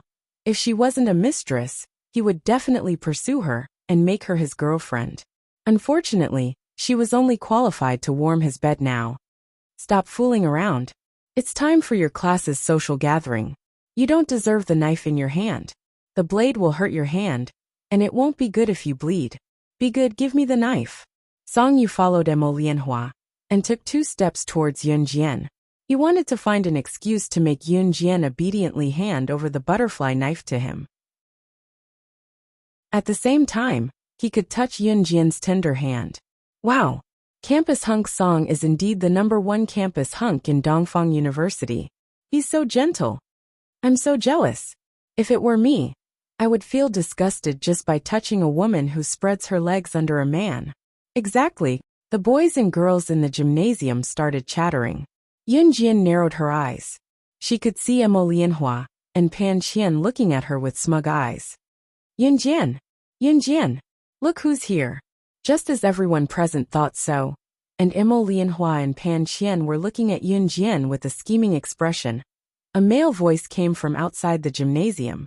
Everyone present looked towards the door. They saw Emo Bufan leading 6 figures that Yunjian was familiar with through the door and walking towards her. When she saw the 6 people, Yunjian's eyes narrowed even more. However, just as Emo Lianhua, Pan Qian, Song Yu, and everyone else present thought that Yunjian was just putting on an act by holding the butterfly knife, and that she was just a woman who sold her body under a man. Emo Bufan led the 6 of them to Yunjian. His exclamation was heard in front of everyone. You're the one who's going to die. Good. Yunjian, you're not a good brother. You didn't tell us before. I bumped into them at the school gate just now. They said they were looking for you, so I brought them over.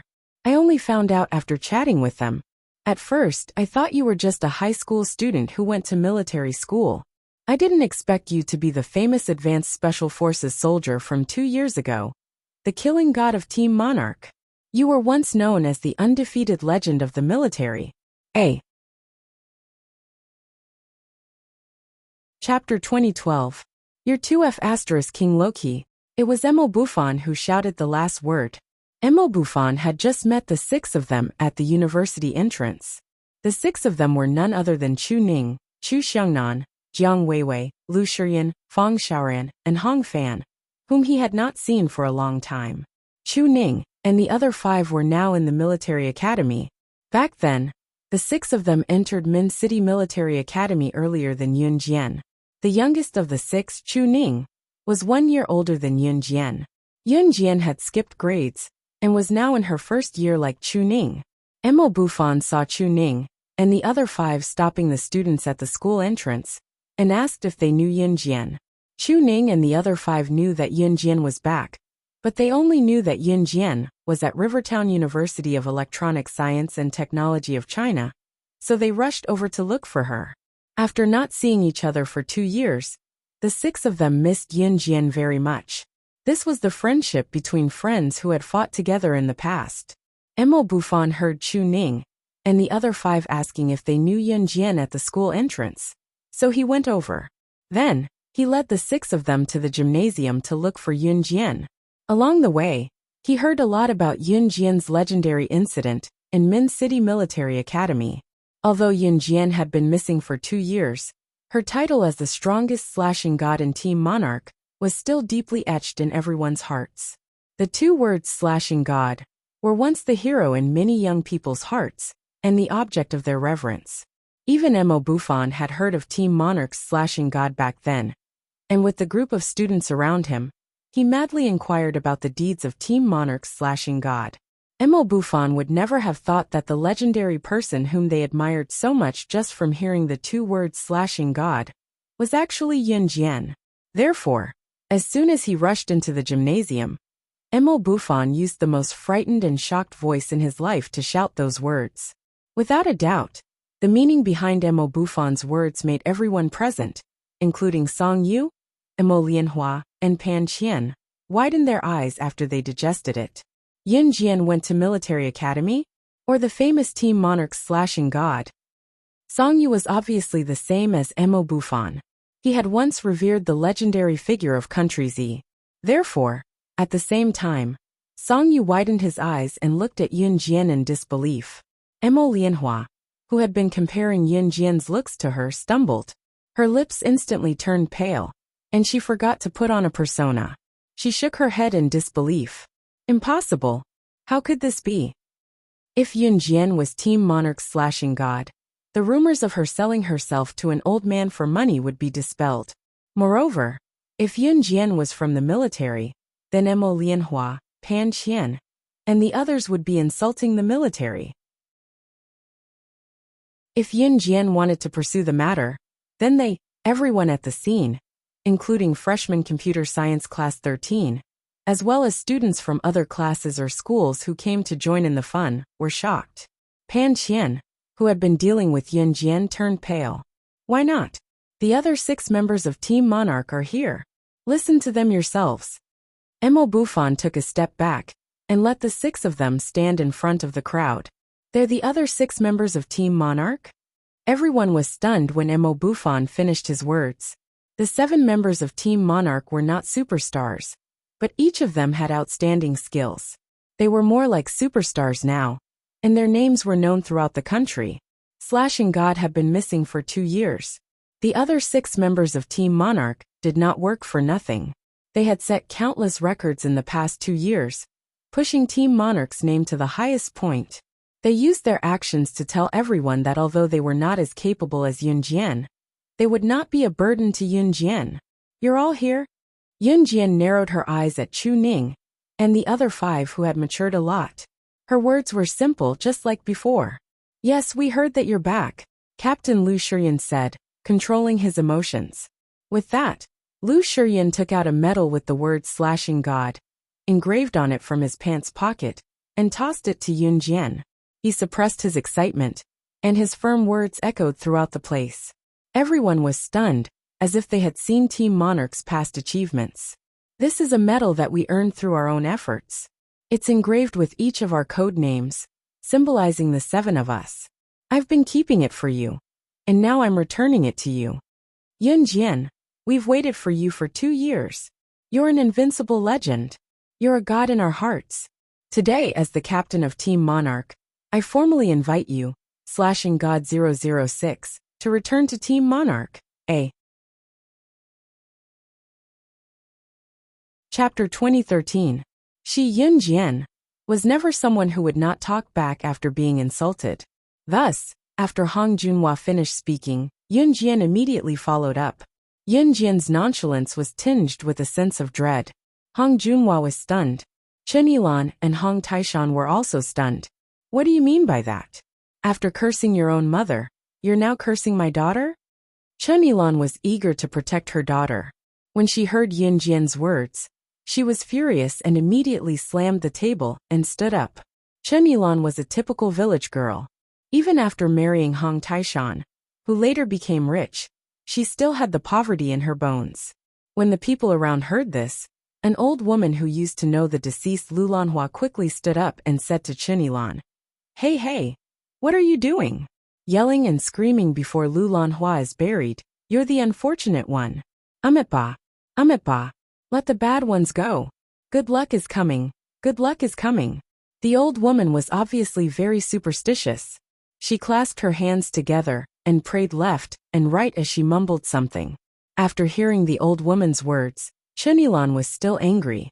She turned to look at Yun Jian and glared at Yun Jian.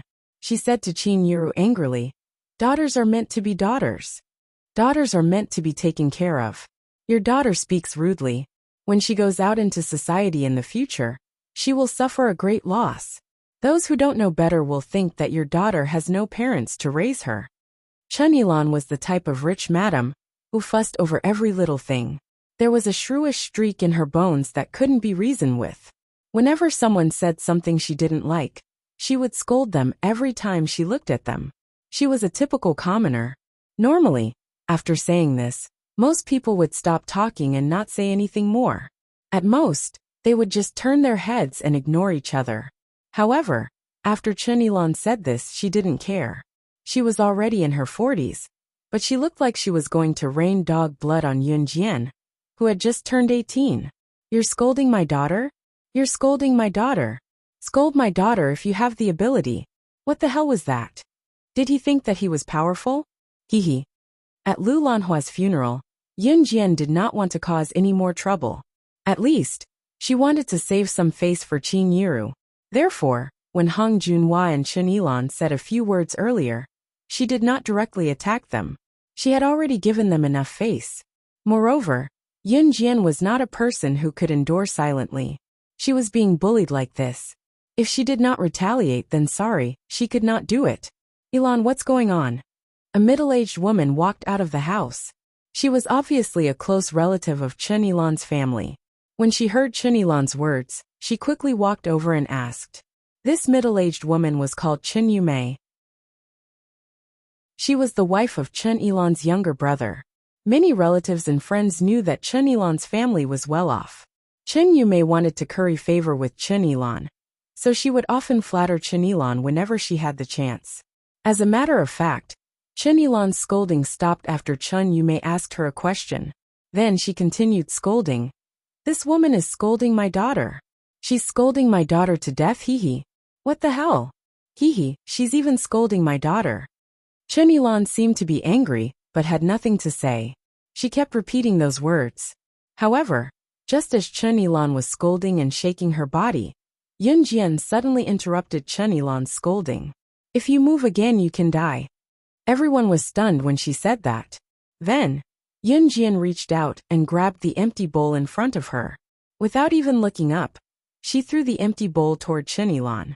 That bowl flew toward Chen Yilan's neck under everyone's gaze. When Chen Yilan sensed it, she froze.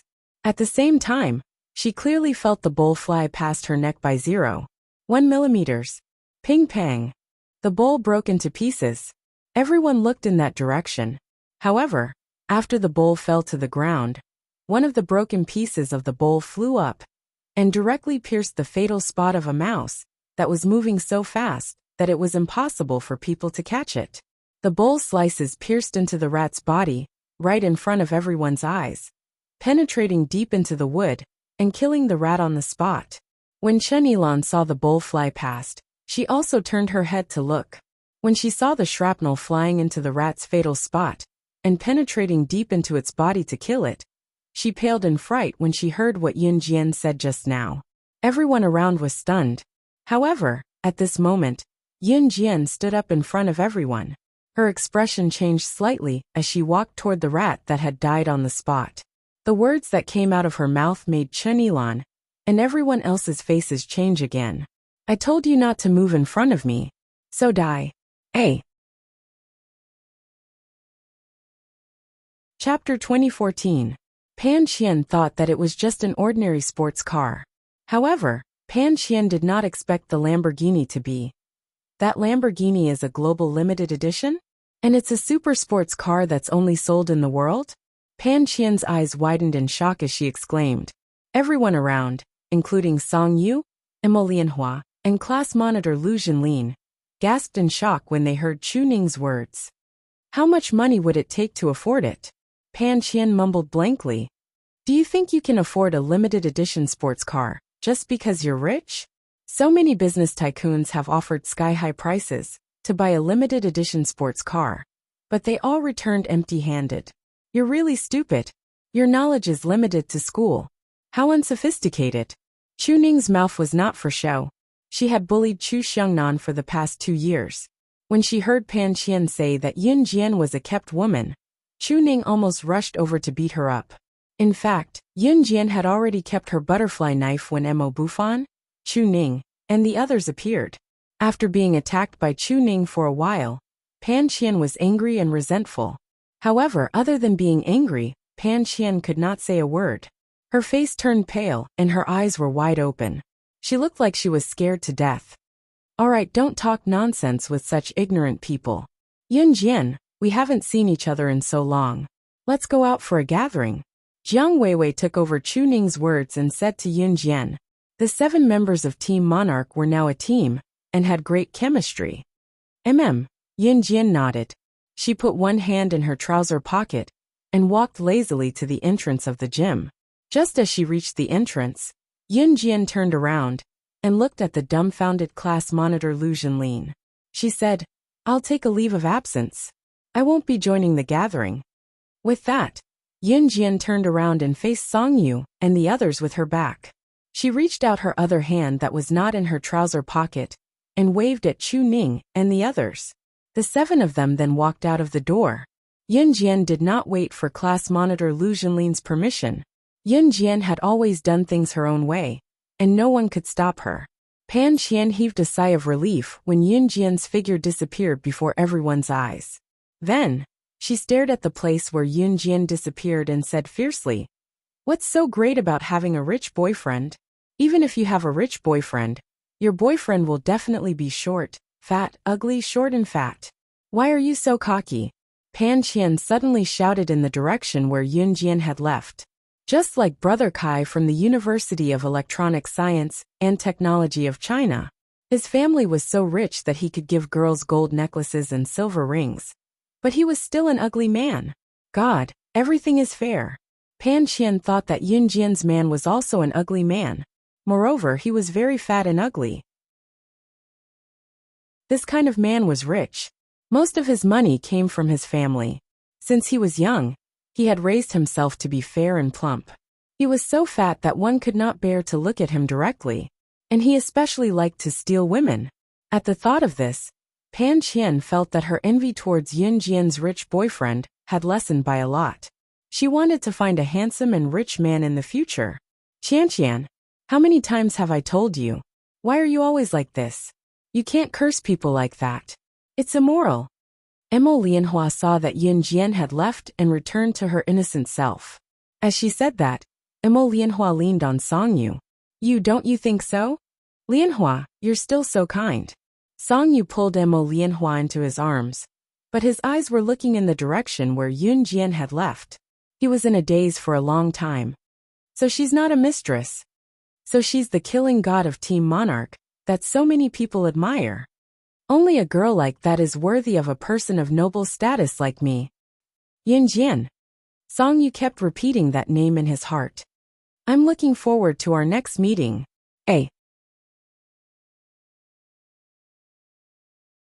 Chapter 2015.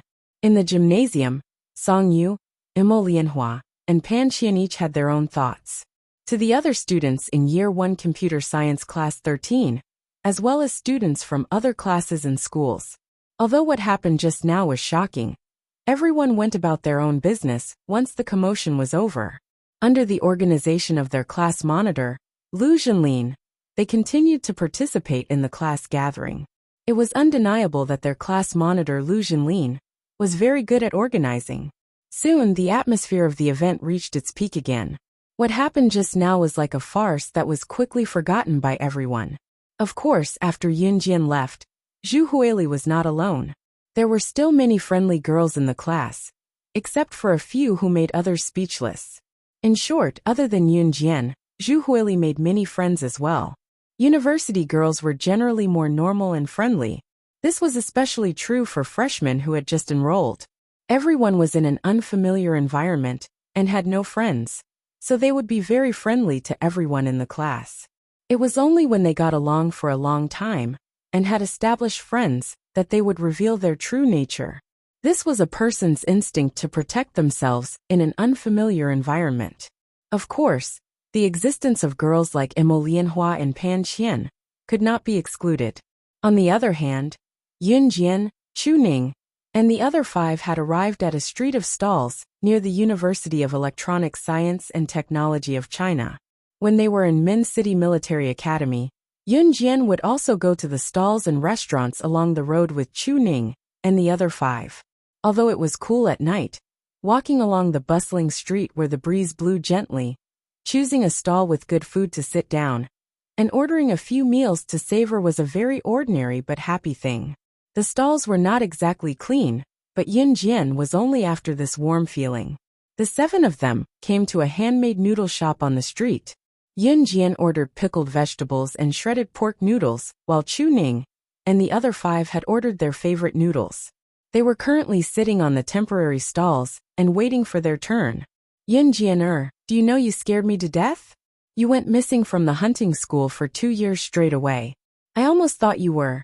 I don't care. I'll treat you this time. Next time, you have to treat me 3 or 4 times. Don't forget. Chu Ning tapped her clean chopsticks against the small bowl that she was planning to use to fill her noodles. Although Chu Ning's words sounded like she was trying to trick Yun Jian into giving her a treat, Yun Jian knew that she was just worried about her. Giving her a treat was just a lame excuse. Okay, I won't forget. Yun Jian looked at Chu Ning's beautiful face that was obviously relieved and smiled. Alright, isn't Yun Jian back already? Chopsticks are for eating, not for knocking. If you knock like this, all the bacteria that you can't see will go into the bowl. Give me the chopsticks. Compared to 2 years ago, Chu Xiangnan was much calmer. He snatched the chopsticks from Chu Ning's hand and gave her a few instructions. It's none of your business. Chu Ning pursed her lips, looking like she did not mean what she said. These 2 are dating. Yun Jian, don't bother about them. Right, how have you been these 2 years? Jiang Weiwei interrupted Chu Ning and Chu Xiangnan's conversation and asked Yun Jian. Hearing that Chu Ning and Chu Xiangnan were dating, Yun Jian smiled but was not too surprised.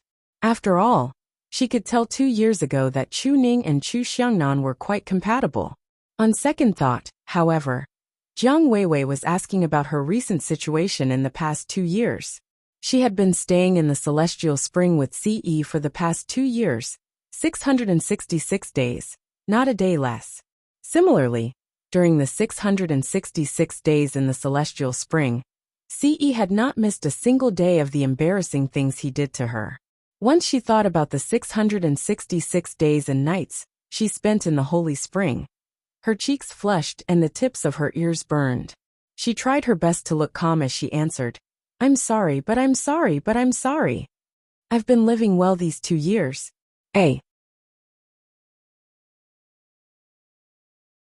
Chapter 2016. My Yun Jian is amazing. How can she not be doing well? But Yun Jian, why is your face so red? Are you having a fever? Chu Ning asked when she caught a glimpse of the redness on both sides of Yun Jian's cheeks. Just like 2 years ago, Yun Jian's hair was tied up in a high ponytail, and she was in high spirits. Since her rebirth, Yun Jian's ponytail had never been cut short. Yun Jian liked this style too. Her hair falling down affected her peripheral vision and alerted her surroundings. Her high ponytail tied her hair up high, and her long hair flowed freely, giving her a relaxed and joyful feeling. However, there was one downside. Once her face flushed, there was no loose hair to cover the redness. Even her ears were exposed and her expression could be seen clearly. It's normal for a young lady to react this way. The stove at my house that cooks handmade noodles gives off a lot of heat. We're usually flushed when we come out of the kitchen. It's probably affected outside too. The restaurant owner came over with 2 bowls of piping hot pickled vegetables and shredded pork noodles that had just come out of the pot. He explained after hearing Chu Ning's words. As he spoke, he placed the 2 bowls of noodles on the table. These 2 bowls are pickled vegetables and shredded pork noodles. There are 5 bowls of other noodles. I'll serve all of you right away. The restaurant owner smiled and went to the kitchen as he spoke. With that, Yun Jian successfully concealed the truth of her blush. Oh, I see. Chu Ning nodded, looking like a great detective. The 7 people's noodles were served one after another. It was an ordinary supper, but everyone was having a great time eating it. Along the way, he also talked about the scene when the 7 of them first met each other, as if it was only yesterday, and still vivid in their minds. Yun Jian, I still remember when you first came in. I kept picking on you, and even made things difficult for you. You're so generous. If it were other girls, they'd probably be my nemesis for life. Jiang Weiwei could not help feeling guilty when she mentioned how she had picked on Yun Jian back then. You still know that you're bad. I thought you didn't know. At that time, I really wanted to ignore you for the rest of my life. You're so arrogant.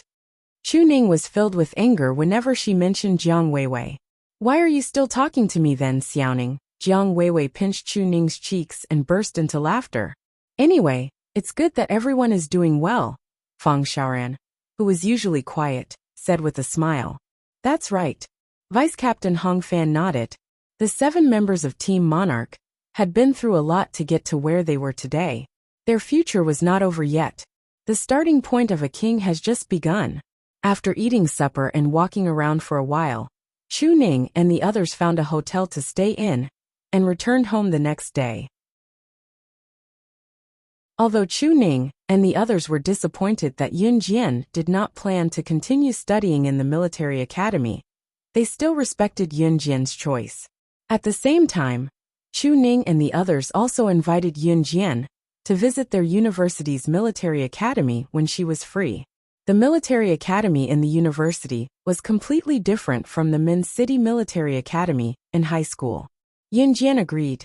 Chu Ning and the others rushed back to school early the next morning.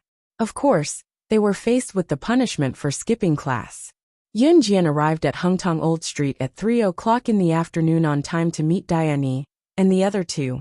However, before Diane and the other 2 could see her, Yun Jian saw a few figures that she did not want to see. Hengtong Old Street was near the university town and was a popular place for couples and friends of the opposite sex to meet. Besides, the environment was good, and there were green trees all around. Hengtong Old Street, as the name suggested, was an ancient street. Walking on Hengtong Old Street made one feel as if they had returned to the old streets when they were young. Some of the old streets were built in the 30s and 40s of the last century and had a very antique vibe. There was a constant stream of people coming and going in the food street of the old street every day. Of course, the place where Yun Jian met Diane and the other 2 was not in a crowded place. Instead, it was in a small pond pavilion on Hengtong Old Street. However, to get to the almost empty pond pavilion, one had to pass through the bustling old street. As a matter of fact, Yun Jian saw 3 people that she did not want to see: Song Yu, Mo Lianhua, and Pan Qian. Look at the 3 of them. They came together as a group of young men and women. The group of young men and women were generally good-looking and beautiful. They must have come out to shop during the day. Chapter 2017.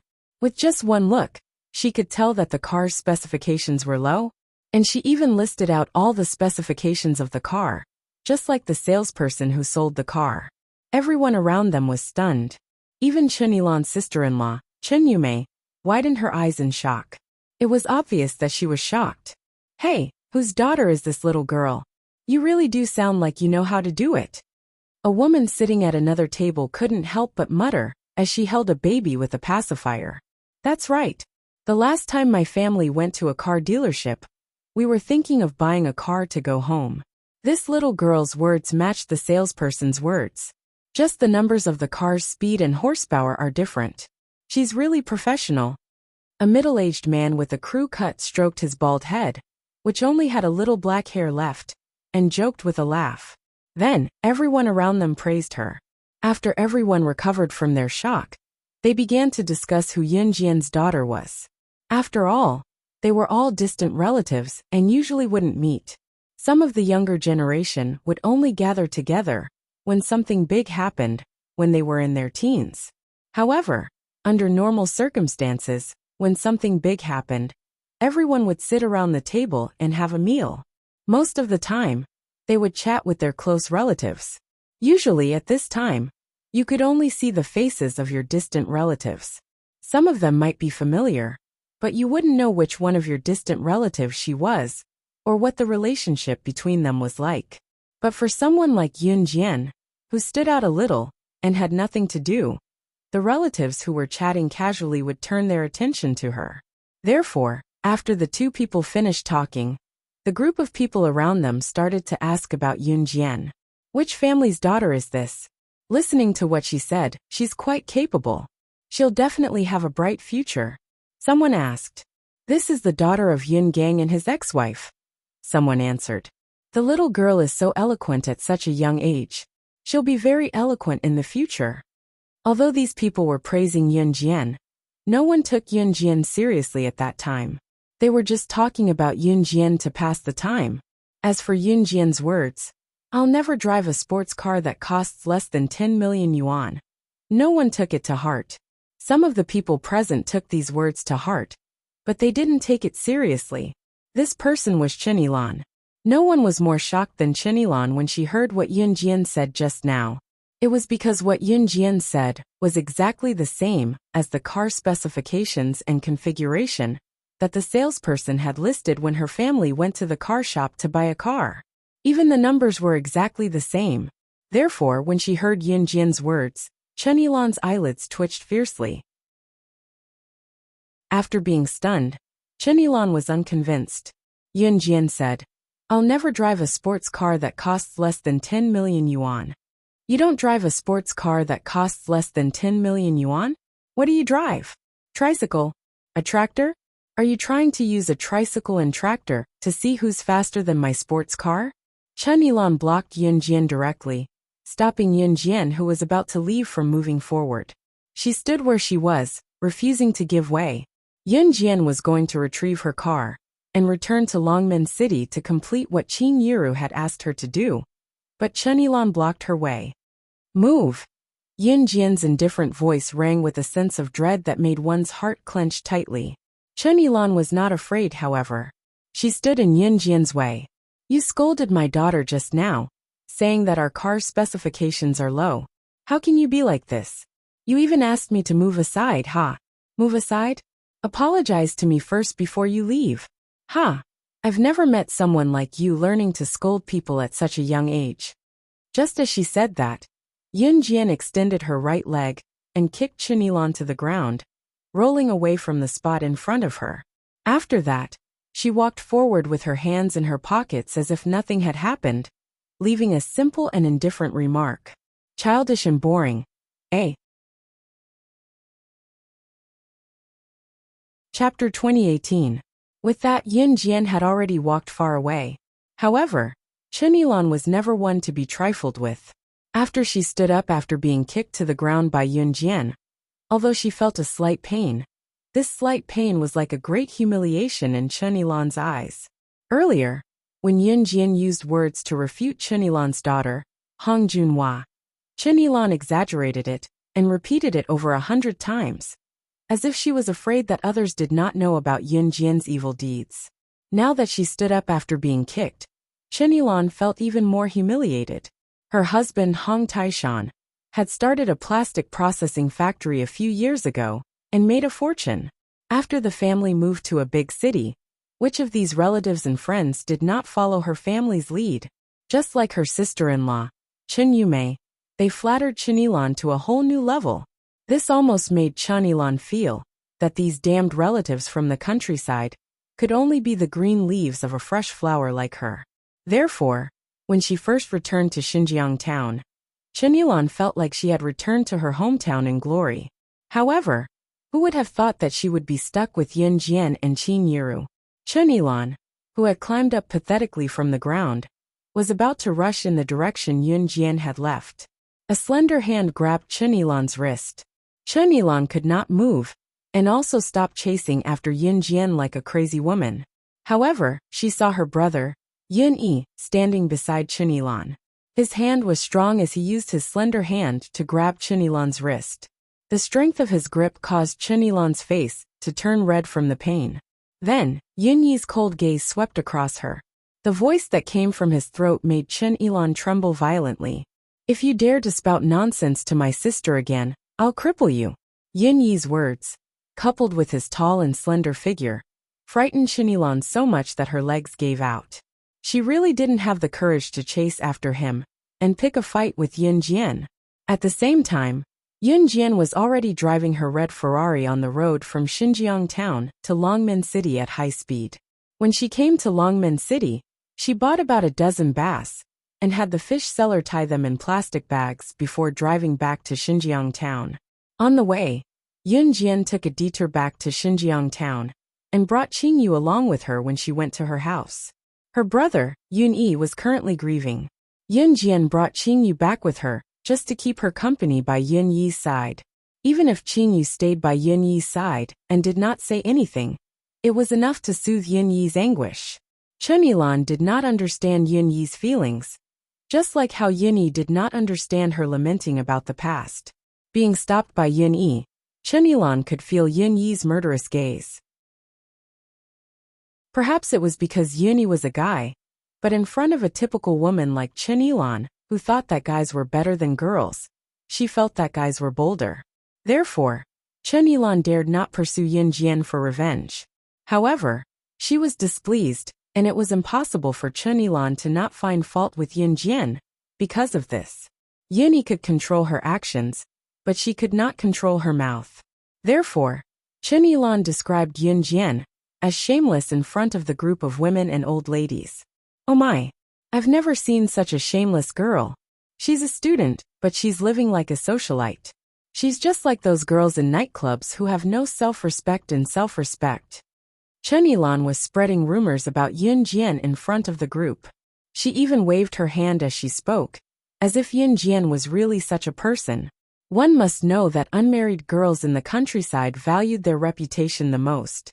What Chen Yilan said was equivalent to trampling on Yin Jian's reputation. Perhaps it was because Chen Yilan's family was rich. The people around them listened to her without a doubt. Even when Qin Yiru interrupted to say, "My Xiao Jian isn't such a person," no one paid any attention to her. Ha, that kind of girl. Not only do she go to bars and nightclubs, she likes to brag too. Didn't she say that she never drives a cheap sports car that's less than 10 million? Does she? Does she? She doesn't. Screech. While Chen Yilan was speaking, a fiery red Ferrari flagship limited edition supercar drifted at a high speed, braked not far from the crowd and stopped. The car door opened, and a girl who was dressed neatly got out of the driver's seat. She was so beautiful that no one could take their eyes off her. The girl's appearance halted Chen Yilan's words.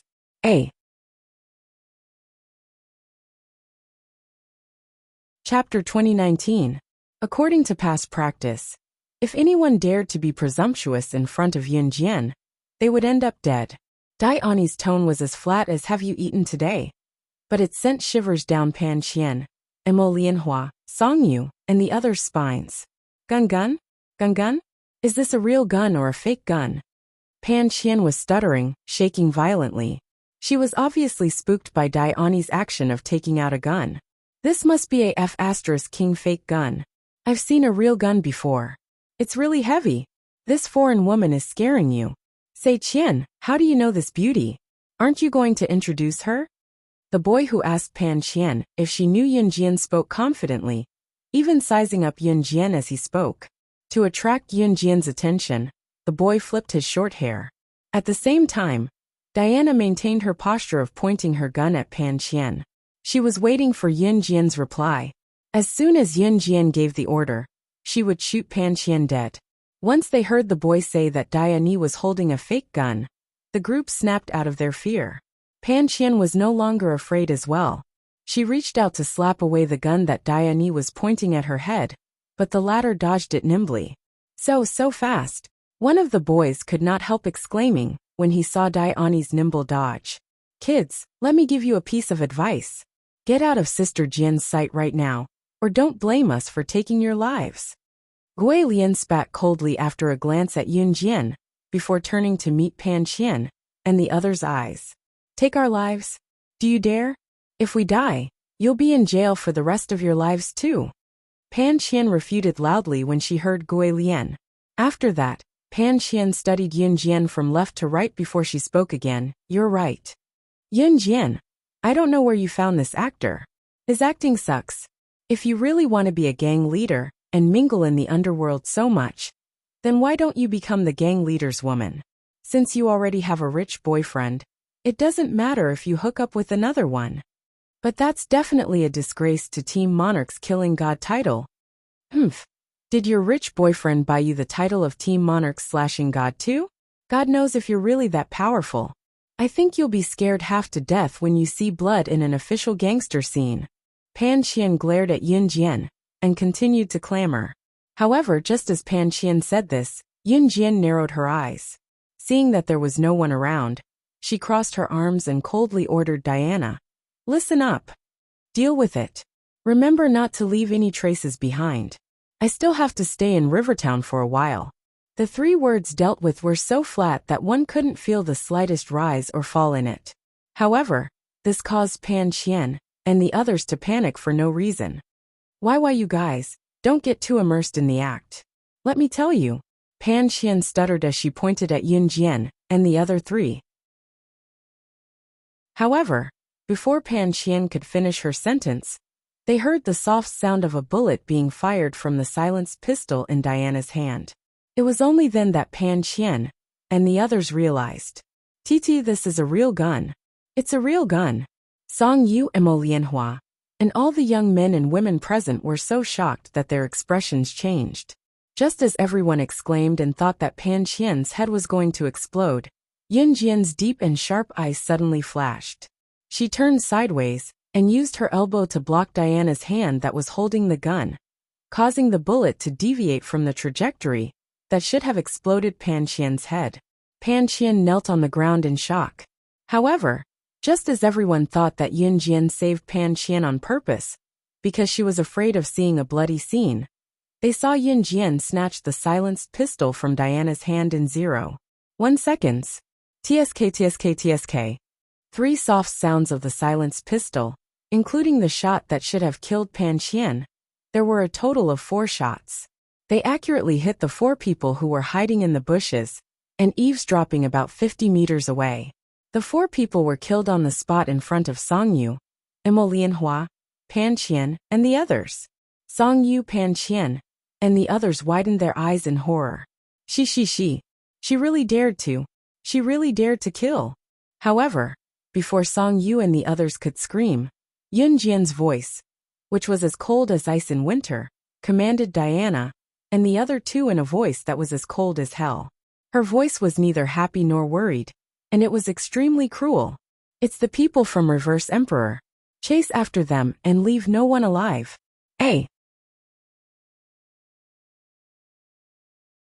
Chapter 2020. Chenilan knew nothing about cars. She had only seen a sports car that was similar to the one Yun Jian was driving at a car rental shop. Sports cars all looked the same, so the price wouldn't be that expensive. Chenilan thought so. Therefore, it was natural for him to think so. Car rental shops existed in every city. That kind of shop usually put the old cars in the shop for people to rent.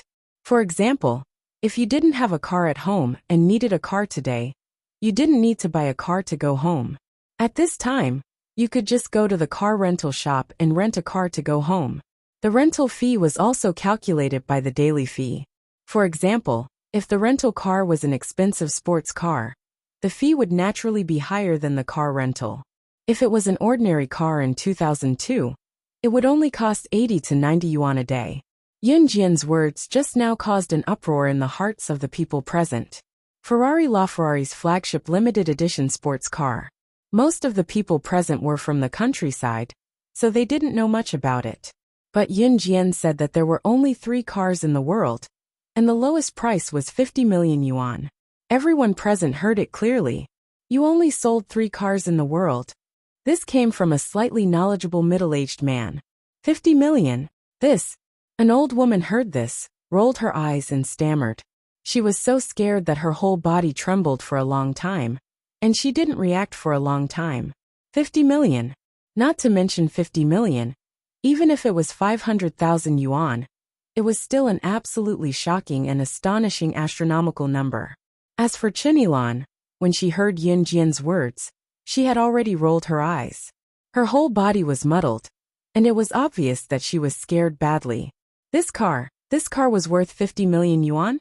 To be honest, Chen Yilan really didn't know much about cars. She was also a woman from the countryside, and was lucky enough to meet her husband Hong Taishan, who was originally from the city. When Chen Yilan and Hong Taishan got married, it was considered that she married into a higher social class, who in her village didn't envy her. Later, Hong Taishan set up a plastic processing factory and made some money back. He took a risk and expanded his investment in the plastic processing factory. There were dangers, but in the end, he made back all his capital. After making a fortune, the whole family moved to the big city to live. Chen Yilan also lived the life of a rich lady that others envied. However, if Chen Yilan followed him to live in the big city, she would be purely a housewife who knew nothing.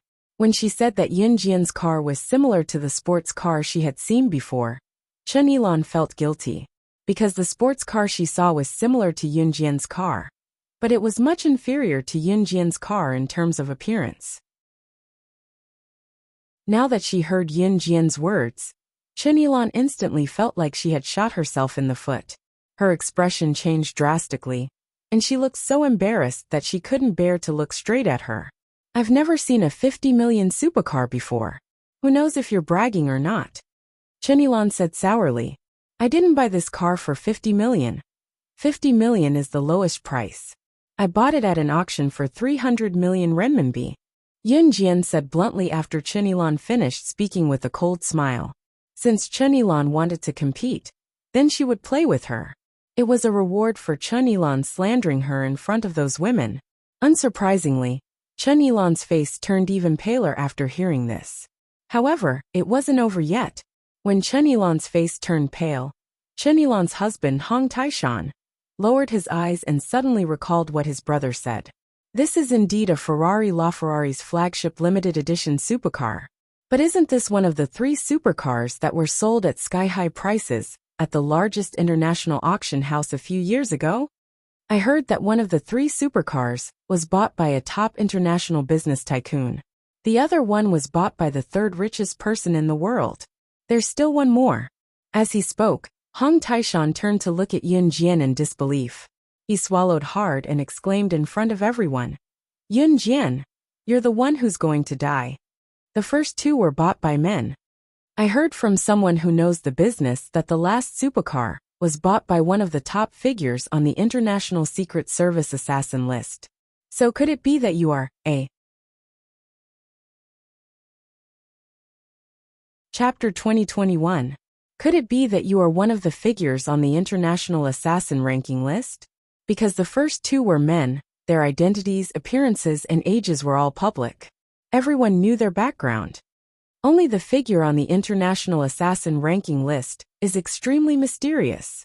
Rumor has it that the Ferrari LaFerrari sports car that the man bought was already reserved. When the first and second Ferrari LaFerrari were put up for auction, the highest bid was 500 million. But only the 3rd Ferrari LaFerrari was bid at 300 million, because no one dared to challenge the figure on the International Assassin ranking list.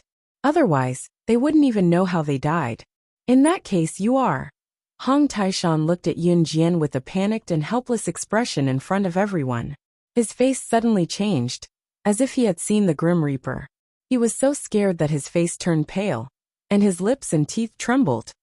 International Assassin ranking list? What's that? Yeah, Taishan. What's that? We have never heard of it. The surrounding old women all blinked when they heard Hong Taishan's words, indicating that they didn't understand. That was not strange. For these old women and women who lived in the countryside, their favorite thing to do was to gossip about other people's business. But most of the gossip was about who had an affair, whose child was admitted to a key high school, and whose child was so powerful, or whose child was admitted to a university, but after coming out to work, there was no place for him to work. In the end, he could only do odd jobs. How pitiful. Some were complaining, some were gloating, and some were sympathetic. But these gossipy women were talking about nothing more than trivial things. Occasionally, when something big happened, such as a daughter or son in the village who died in an accident, they would talk about it as if the sky was falling down. Some would even gloat and say, "Serves you right. You make a lot of money, but you don't have the life to enjoy it." However, the gossipy women in the countryside were talking about these trivial and insignificant things. Usually, these trivial things were not worth mentioning. As for the International Secret Service assassin rankings, there was no internet or smartphone in this era, so the gossipy women had no place to learn about it. Naturally, they didn't know anything about it. When Hong Taishan heard this, he glanced at Yun Jian and said with some fear, "Agents and assassins are people who specialize in killing people. They are similar to the assassins in ancient times. It was the ranking of the most terrifying Secret Service assassins. Those who are ranked at the top have killed the most people and are more powerful. Some of them would even walk right past you, and you wouldn't even know when they killed you. It was a killing machine specially trained by some assassin organization. It was terrifying." Don't rich big shots often die suddenly in the world? Many of them didn't die of their own accord. They were assassinated. Every word that Hong Taishan said was explained to the people around him in great detail. It could be seen that Hong Taishan was a very meticulous person. Not to mention that Hong Taishan also liked to show off. Just by looking at Hong Taishan's meticulous manner, it was not surprising that he could develop a small plastic processing factory to its current state and become the key to his family's fortune. When the old women and women around them heard Hong Taishan's words, they even nodded with an "oh," looking very frightened. Chen Yilan's expression changed again and again. She knew that her husband Hong Taishan would not speak carelessly. However, just as Chen Yilan's expression changed again and again, and the people around them were looking at the scene in front of them, obviously frightened, Yun Jian's words suddenly came faintly. This group of people who were listening to a ghost story suddenly saw a person pretending to be a ghost. Similarly, their hearts were fiercely touched. "Have you said enough? A." Chapter 2022. As soon as Zhou Huntao finished his words of admiration, a boy from the martial arts club punched Zhou Huntao and said with a chuckle, "Keep bragging. Your bragging won't get you. The chairman of New Cruise is so mysterious. He's a mythical figure that even world-class bigwigs want to meet. How could he possibly meet someone as ordinary as you? I heard that New Cruise rose to prominence in the past 3 years. I heard that it only took them a year to become the biggest car marketing company in Country Z. Then it took them another 2 years to step onto the international stage. Now they're a household name. Look, they're even on TV. But the chairman of New Cruise is really mysterious. It seems like the chairman of New Cruise, Zhang Jifan, has been managing the company for the past few years. Whether it's the TV footage or the photos of the chairman of New Cruise, countless private investigators have tried to find out but to no avail. I really want to see the real face of the chairman of New Cruise."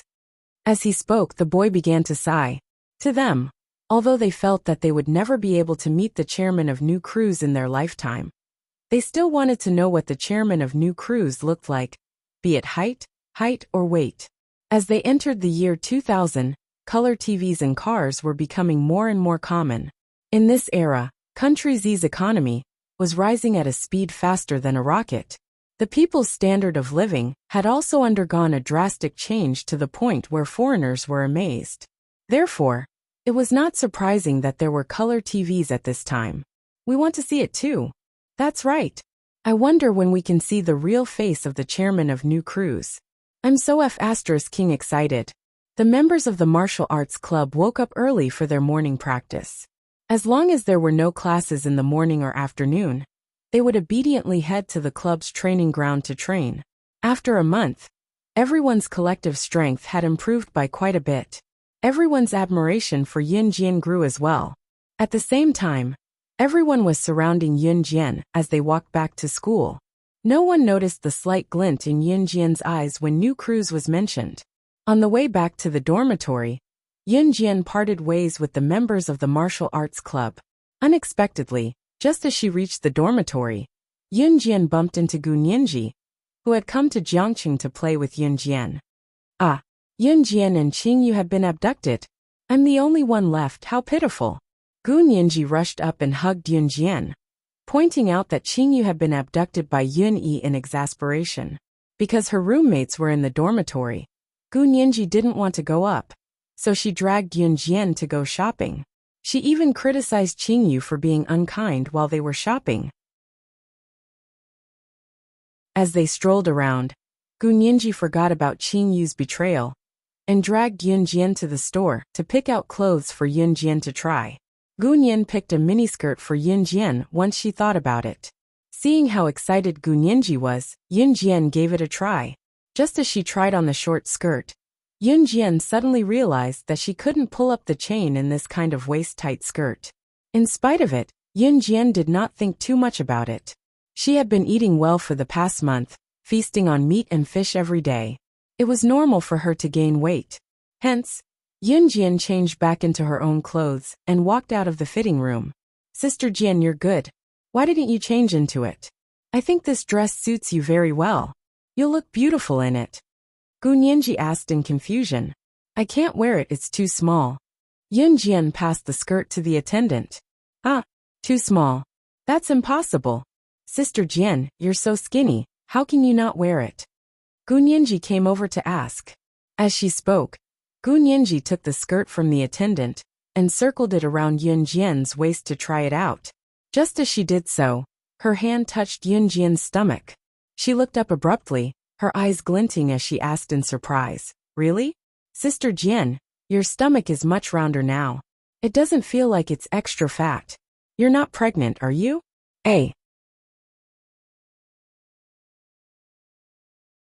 Chapter 2023. Looking at the tombstone covering the grave and sealing it, Yunjian felt a sense of desolation. She sighed for Lu Lanhua's life. Perhaps this was Lu Lanhua's life. She had spent her life protecting her children and grandchildren, favoring boys over girls. She had hoped that one day, her son or grandson would become rich and bring her away from Xinjiang town to enjoy life. She had lived in Xinjiang town since she was born and had placed all her hopes on her son. She had never thought that as a woman, she would have to rely on her own two hands to make a career for herself in this lawful society. This was Lu Lanhua's tragic life. Her failure was because she did not have her own opinions when she was young. Women should strive for self-improvement. A person could only succeed if they set their dreams and hopes as their life goal. If they did not even give themselves some hope and dreams, then what was the difference between their life and Lu Lanhua's? Or perhaps many people would feel this way. One day, when you heard the news of the death of someone you were so close to that you wanted to kill even in your dreams, you would be dazed for a moment. She was dead. Then, there would be silence, as if something was missing from the bottom of your heart. This was the unfathomable human heart. Yunjian did not feel this way. She had not spent much time with Lu Lanhua. To her, Lu Lanhua was just like those people she had killed, not worth mentioning. After sending Lu Lanhua up the mountain to be buried, the group returned to Lu Lanhua's house. Grandfather Yun Zhong was the same as Yun Gang. He had been hiding at home, unable to believe the truth. After all, they had spent most of their lives together. It was inevitable that they could not bear to see her leave just like that.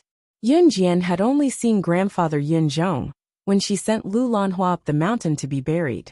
Unlike the energetic Yun Zhong in the beginning, grandfather Yun Zhong seemed to have aged a lot in an instant. After sending Lu Lanhua up the mountain to be buried, Yun Zhong and Yun Gang each hid in their own rooms in a daze. Qin Yiru had divorced Yun Gang after all, so it was not right for her to say anything. However, Qin Yiru was quite kind-hearted. She and a group of old ladies who came to help the Yin family clean up and prepare the dining table. They invited the relatives and friends who came to see Lu Lanhua off today to a big meal. Dinner was quickly prepared. Just as they were about to invite everyone to the table for dinner, a silver-gray supercar drove around the corner and stopped near Lu Lanhua. in Yunjong's house. Coming, coming. My cousin is here. A middle-aged man in his 40s, who had just come over for dinner, stood up excitedly and walked towards the silver-gray super sports car. Everyone saw a handsome man in his early 30s alighting from the silver-gray sports car. This man looked very mature and steady, and his appearance was completely different from the large group of beer-bellied middle-aged men present, who looked short and ugly because of their fat bodies. This car is the same as the daughter's Ferrari and the Lon family's Corpo. They're all sports cars, right? An old woman rubbed her hands and asked in a daze. A Ferrari is called a Ferrari, and a Camaro is called a pineapple. The old woman from the countryside was really good at translating languages. Pfft. Grandma, what Ferrari and Corpo? It's Ferrari. And Corpo. Corpo. Corpo. Corpo. Corpo. The old woman's grandson laughed and nodded as he slowly explained. Okay. Ferrari, Corpo, they're all pretty much the same. I was wondering what was going on today. Why are all of them driving those sports cars? Could it be that the prices of those sports cars have dropped? This old woman has never seen so many high-class cars in her entire life. I've learned something new today.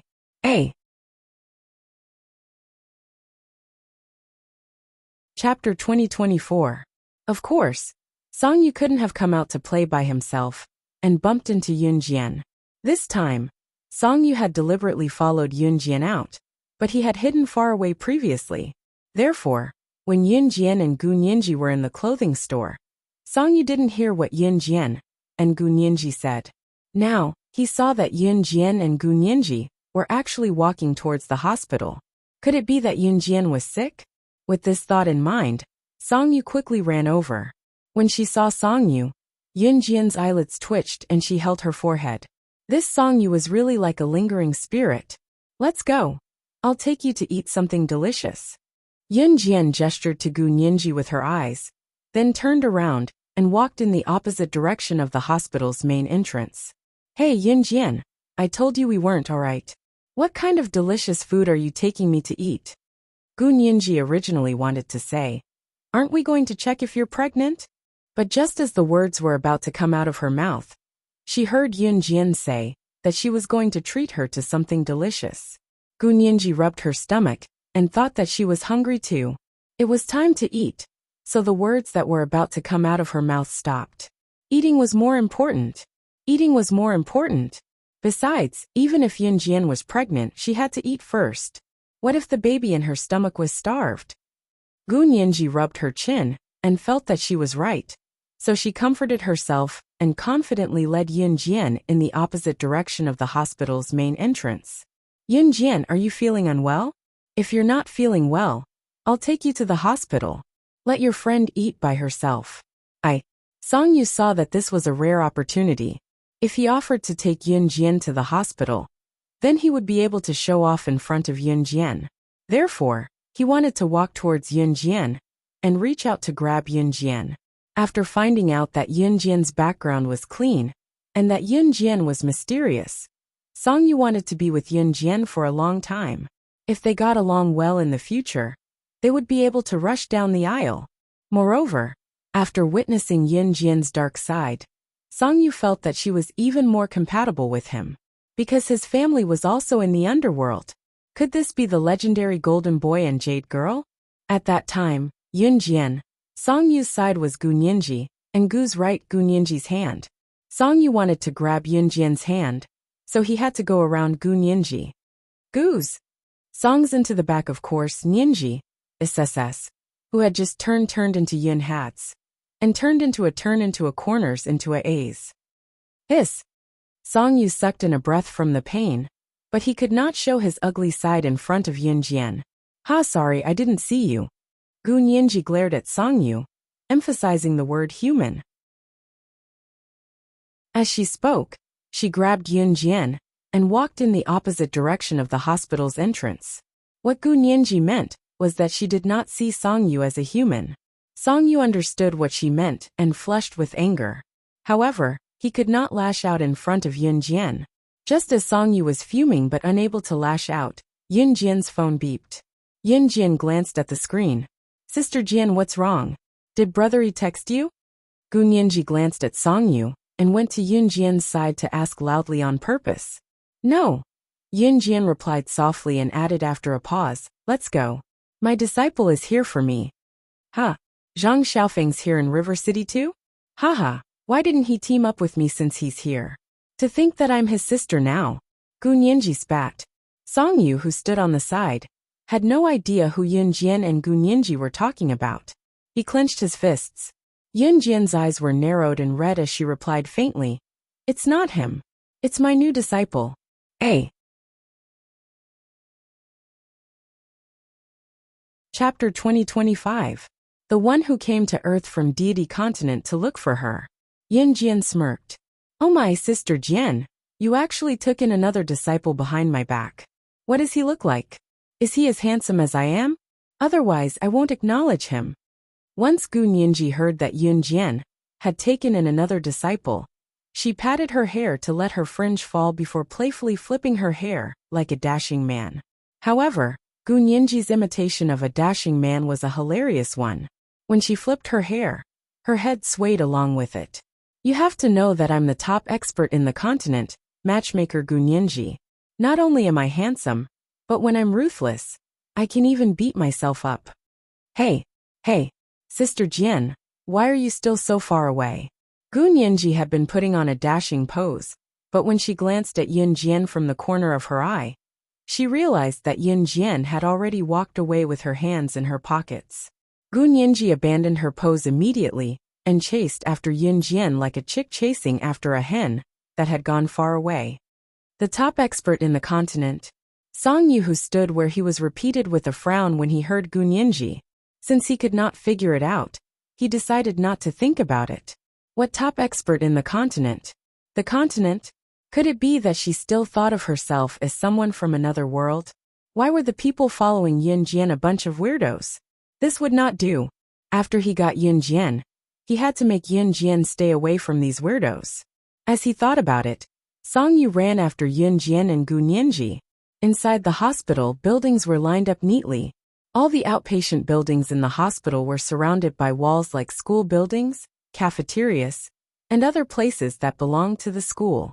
The east, west, north, and south gates of the hospital were guarded by guards to allow vehicles to pass through. Yun Jian and Gu Nianji had just exited the north gate of the hospital when Songyu spoke into the phone and blocked their way. Where are you going? I have a car. I'll give you a ride. No need. Yun Jian gave Gu Nianji a look, then walked around Songyu and was about to cross the road. Honk honk honk. Just then, a silver-gray Mercedes-Benz stopped in front of Yun Jian and Gu Nianji. A head popped out from the driver's seat of the silver-gray Mercedes-Benz sports car. The person glanced at Songyu and said, Young master, I'm here.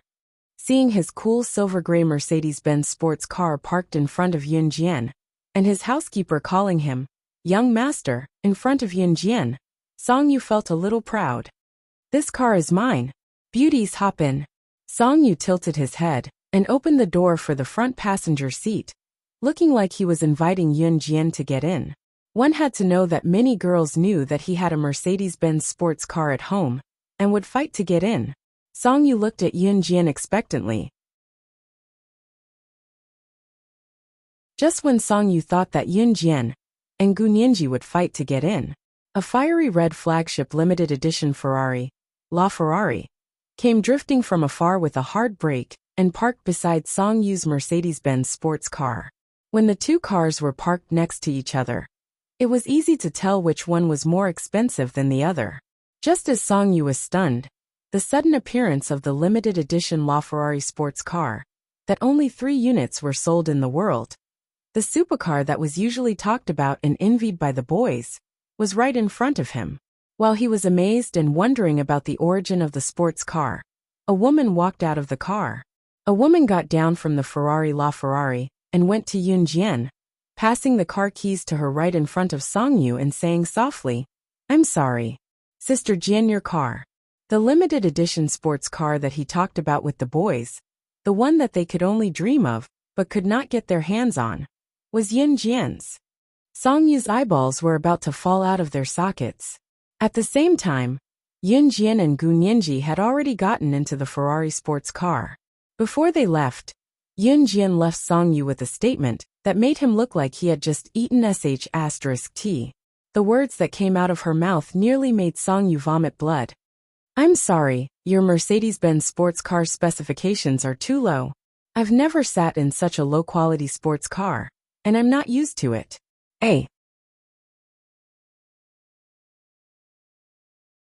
Chapter 2026. With that, Yin Jian gave Song Yu a cold smirk. She stepped on the accelerator and drove away in her Ferrari, right in front of Song Yu. When she was in the hospital, she had sent a message to the kosher mercenaries to send her car to the north gate of the People's Hospital of Jiangqing City. Coincidentally, the car sent by Song Yu was one step ahead of her. But even so, Yun Jian would not take Song Yu's car. As for why the kosher mercenaries were there, Yun Jian had asked Gui Yan and Gui Lian's assassination and investigation teams to station their men in Jiangqing City a month ago. All of this was done so that they could wipe out Reverse Emperor's organization in 2 months.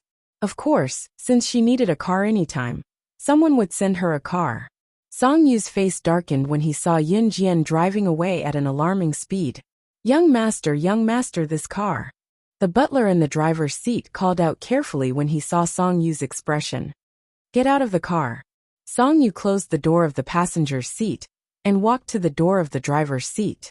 Yes. The butler got out of the car immediately. "Young master, that beautiful girl just now, is she the girl you like? Master has been in the underworld for so many years and has always wanted to have a great-grandson. But that girl doesn't seem to be interested in you?" The butler asked as he got out of the car. "Aren't all women like this? Playing hard to get? Weren't all my previous girlfriends like this? Don't worry, I will definitely get this woman," Song Yu vowed. "Then, young master, have you thought about how you're going to woo her?" The butler asked again. "No." Song Yu's face darkened. "I have a plan.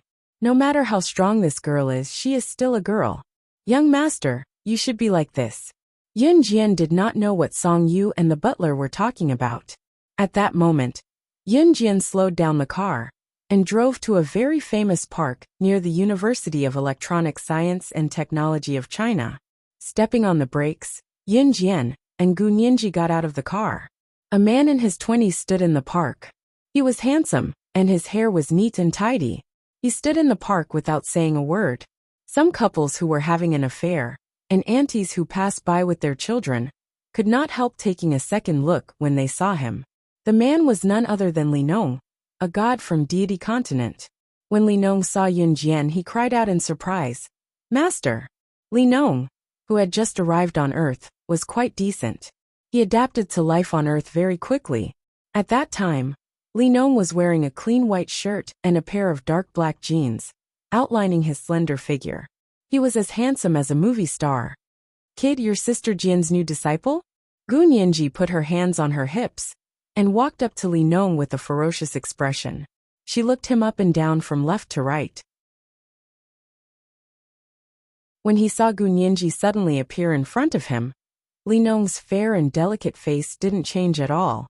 "Kid, brat, you're amazing. You don't even care about me? Which continent are you from? Tell me your name." Gu Nianji's hands were on her hips, looking like she was ready to show Li Nong who he was.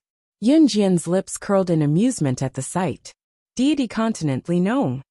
The handsome young man's eyes flickered as he replied, "Haha, so you're from Deity Continent. Aren't you good with words? You? What the F***ck did you say? You're from Deity Continent? Then you're deity? Gu Nianji did not react at first, but when she did, she was so shocked that she nearly choked. Gu Nianji was from Yulong mainland, and Deity Continent was a legendary place in the eyes of people from other continents. Gu Nianji choked on her own saliva from the shock and coughed violently. Cough, cough, cough. Cough, cough. Li Nong thought that Gu Nianji was cute when she pretended to be arrogant and accidentally turned it into a joke. Seeing that Gu Nianji was about to choke, Li Nong couldn't help but reach out to pat her back and ask, "Are you okay?" With that slap, Gu Nianji could clearly feel Li Nong accidentally lift the strap of her bra. Li Nong retracted his hand in a panic when he came back to his senses. The strap of her bra bounced back like a rubber band and stuck to her skin with a soft pop.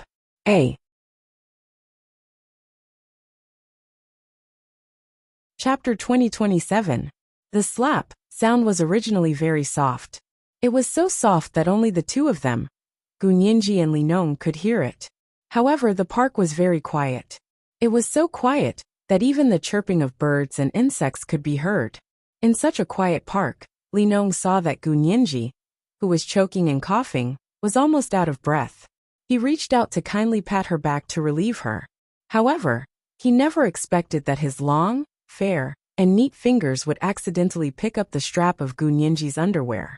This was the first time he had touched a woman's underwear strap. Linong felt his earlobe burning a little, so he didn't show it on his face. However, his heart was in a panic, and he quickly withdrew his hand. He pretended not to notice that the hand that was holding the underwear strap had withdrawn too quickly. The underwear strap was like a rubber band, and it directly rebounded on Gunyinji's skin with a slap sound. Linong was so scared that he almost retreated. His pure, curious, yet panicked face actually revealed a trace of red. Obviously, this was the first time Linong had accidentally touched a woman's underwear strap. Yunjian also heard the slap sound. At that moment, Yunjian only blinked. I'm sorry." Linong scratched his delicate hair and said softly, You, what's the use of apologizing? You rascal. So what if you're a god from the gods continent? How dare you touch me? Gunyinji blushed when she thought of this. In the next second, Yunjian saw Gunyinji chasing Linong all over the park. In a place where Yunjian couldn't see, Gunyinji chased after Linong. She couldn't catch up to Linong, but she refused to give up. As she ran, Gunyinji suddenly tripped over a tree root in the park. She cried out and fell forward. Be careful. Linong stopped running. He was about to catch Gunyinji, but she suddenly pushed him down. In the next second, by the time Gunyinji reacted, she was already sitting on Linong. However, the two of them never expected that Gunyinji would actually sit directly on Linong's thigh with that fall. It just so happened that there was a thin layer of clothing between the two of them, and they were not far apart. Ah! In the next second, Yunjian heard Gunyinji scream. 3 minutes later, Gunyinji ran back from afar in a huff. She glanced at Yunjian and told her, Sister Jian, I'm going back to the hotel, before running off. Yunjian's eyes lit up. Linong had come to look for Yunjian. That was right.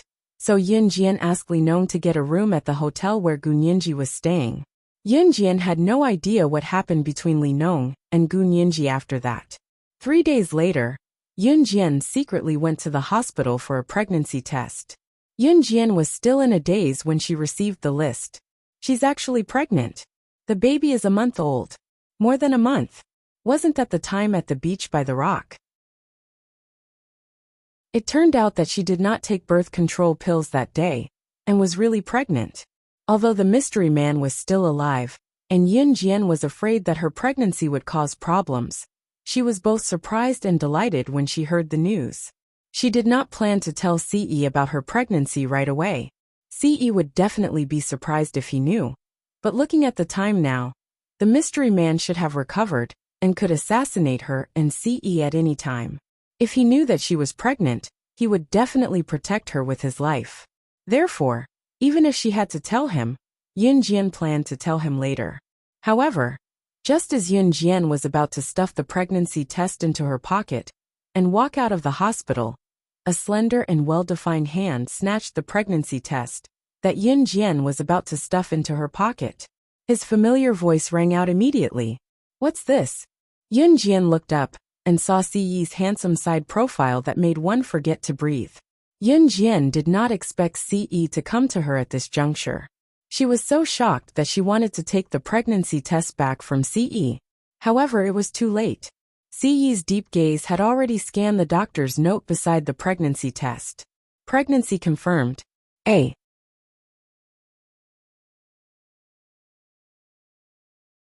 Chapter 2028.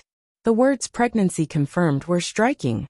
When Ce saw the words, his dark eyes twitched violently. His Xiaojian was pregnant? He had a child. Xiaojian, are you feeling unwell?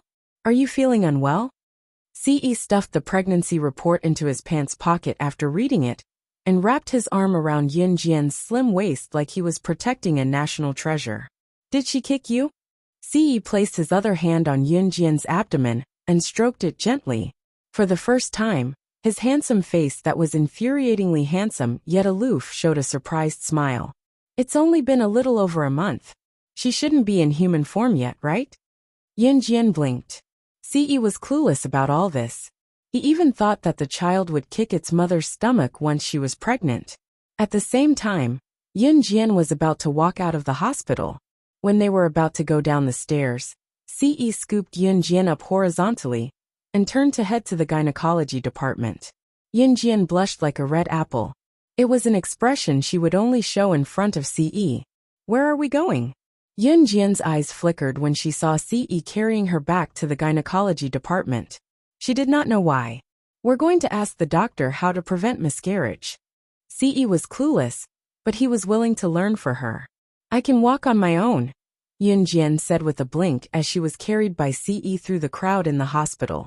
All the passers-by who passed by Yun Jian and CE stole a glance at the couple from the corner of their eyes. Oh my God! The two lovebirds were carrying each other in a princess carry. All the passers-by turned to look at them. However, CE did not care about that. He carried Yun Jian and headed to the gynecology department without a blush on his face. In the gynecology department of Jiangqing People's Hospital, the gynecology department's female doctor, Dr. Jiang, was holding a cup of steaming tea and taking a sip as she gave consultation to a couple in front of her. The child is already 6 months old and is developing well. Come for an ultrasound next time. Come again in August. Dr. Jiang took detailed notes for the couple in front of her with a black pen and reminded the pregnant woman's husband. Yes, yes, yes. Thank you, doctor. Thank you, doctor. The pregnant woman's husband bowed to Dr. Jiang excitedly. You're welcome. Remember to bring this book next time. Dr. Jiang handed the registration book to the woman's husband.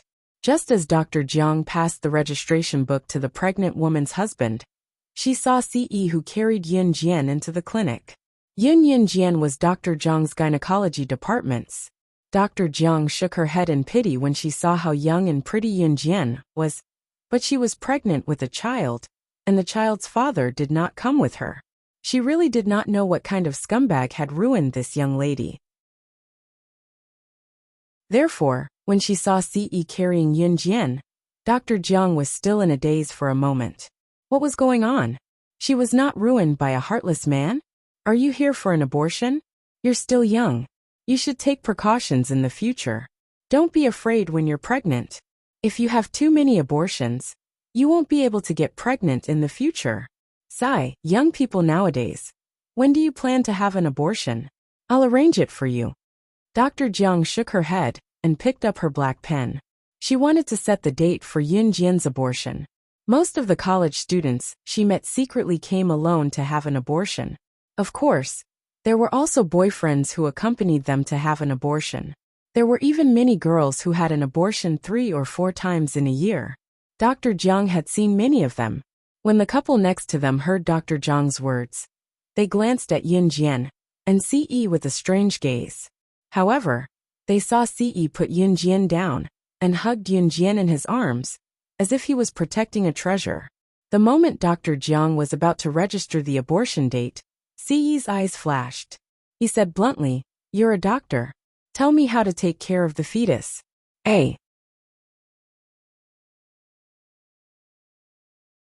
Chapter 2029. I won't be free for the next 2 days. Why don't you set the abortion date for the day after tomorrow? I have to go out tomorrow and the day after tomorrow. Take care of the fetus? You want to take care of the fetus?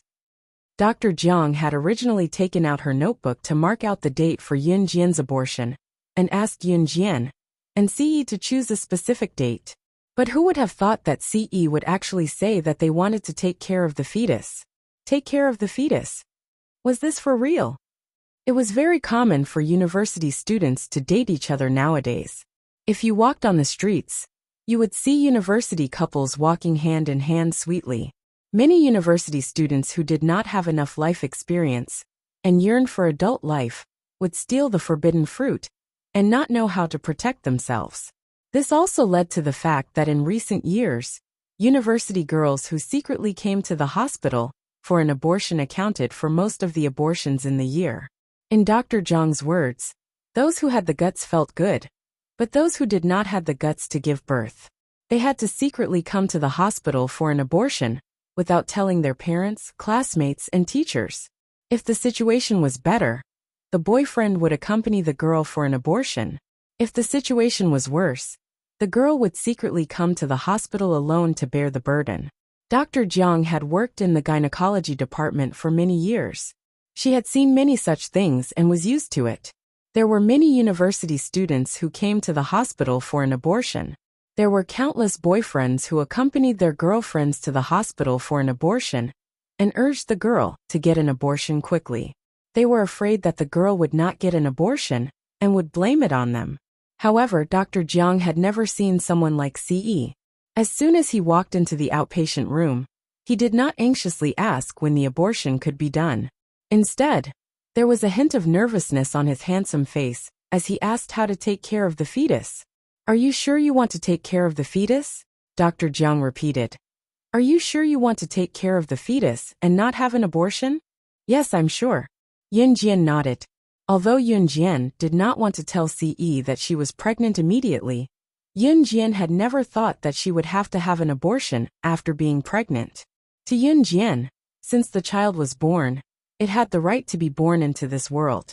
It was not easy to be a human, but parents who did not even give their child a chance to be a human were not worthy of being parents for the rest of their lives. Dr. Jiang stroked her forehead, her face full of shock. The couple opposite her also suddenly showed a look of shock. To be honest, Yun Jian and CE's reactions were very different from normal university students. She was actually going to give birth to it. One had to know that the financial resources of college students were basically from their parents. Those who were a little more independent would at most go out and do some idle jobs to earn some extra money. However, giving birth to a child and raising the child was a very expensive matter. How could it be so simple? Young people, Auntie is just reminding you. It's not easy to raise children these days. You're still young. It's not easy to raise children. Not only do children need to be cared for, but they also need financial support. You're still young. Is it true? Do you plan to have this child? Previously, Dr. Jiang had never been nice to the college students who came to get an abortion. But now, she changed her fierce expression and spoke to Yun Jian in a gentle voice. Regardless of whether the child could be born or not, Dr. Jiang admired Yun Jian and CE's performance. However, admiration was one thing, but one had to be realistic. Originally, Dr. Jiang and the couple thought that the biggest problem for Yun Jian and CE to have a child was money. Without money, how could they raise the child? However, the moment Dr. Jiang finished speaking, CE suddenly spoke. His handsome smile did not move, but he was unwavering. "Prescribe medicine for the fetus. You can name the price. As long as she and the child are healthy, I'll pay any price."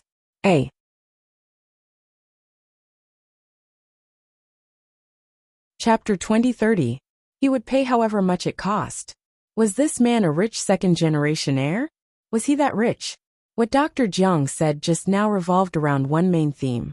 She thought that Yun Jian and CE were both university students and were raising children at such a young age. Of course, it was fine to have children at such a young age. However, students at Yun Jian and CE's age were still children in university. Normal university students relied on their parents for their daily expenses. Other than earning some extra money, they had no other income. The most important thing in raising a child was money. Money for milk powder, clothes, baby products, and so on. Which one of these did not require money? Raising a child from a young age was not only costly, but also physically and mentally exhausting. Of course, money was the most important thing. Dr. Jiang was not superficial. This was the truth.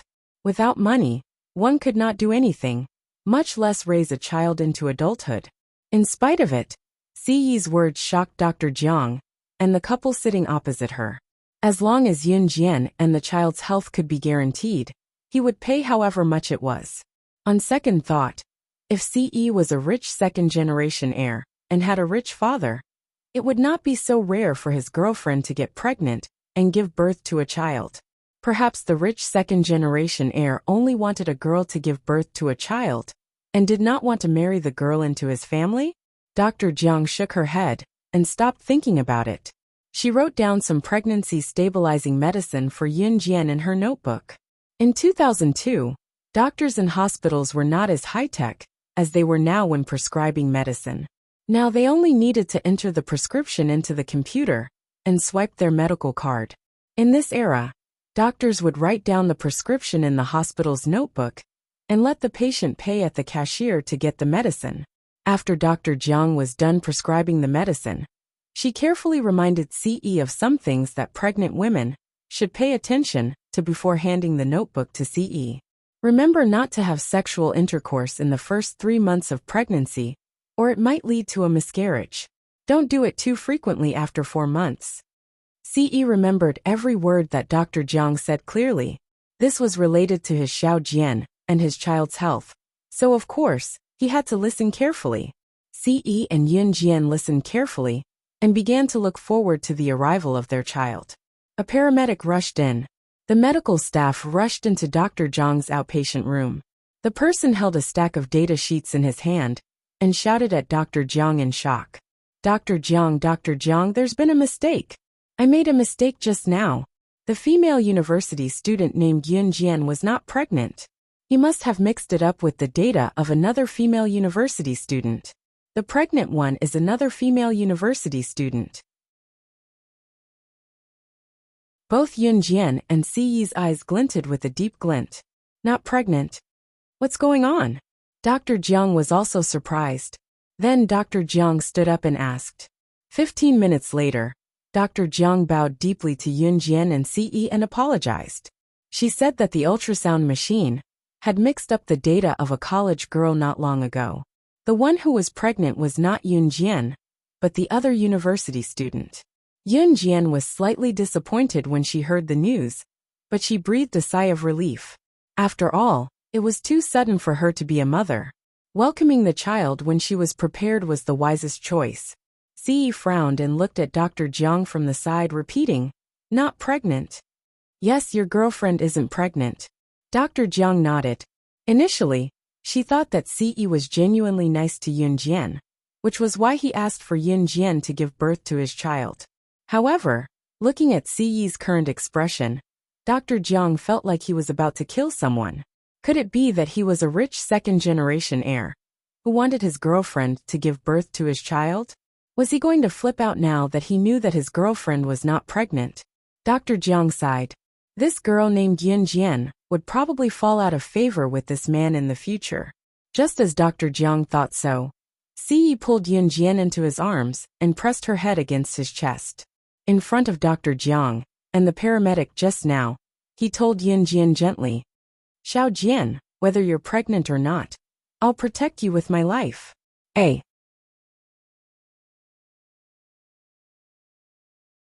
Chapter 2031. CE's words were heartwarming. Yun Jian's disappointment was enveloped by warmth when she heard it. Honestly, it was impossible for CE not to be disappointed. Thinking about it, however, his Xiao Jian was still young. If he really made her pregnant so early, he would be robbing her of her youth. Moreover, early pregnancy was bad for a woman's health. Once he thought about it, he felt relieved.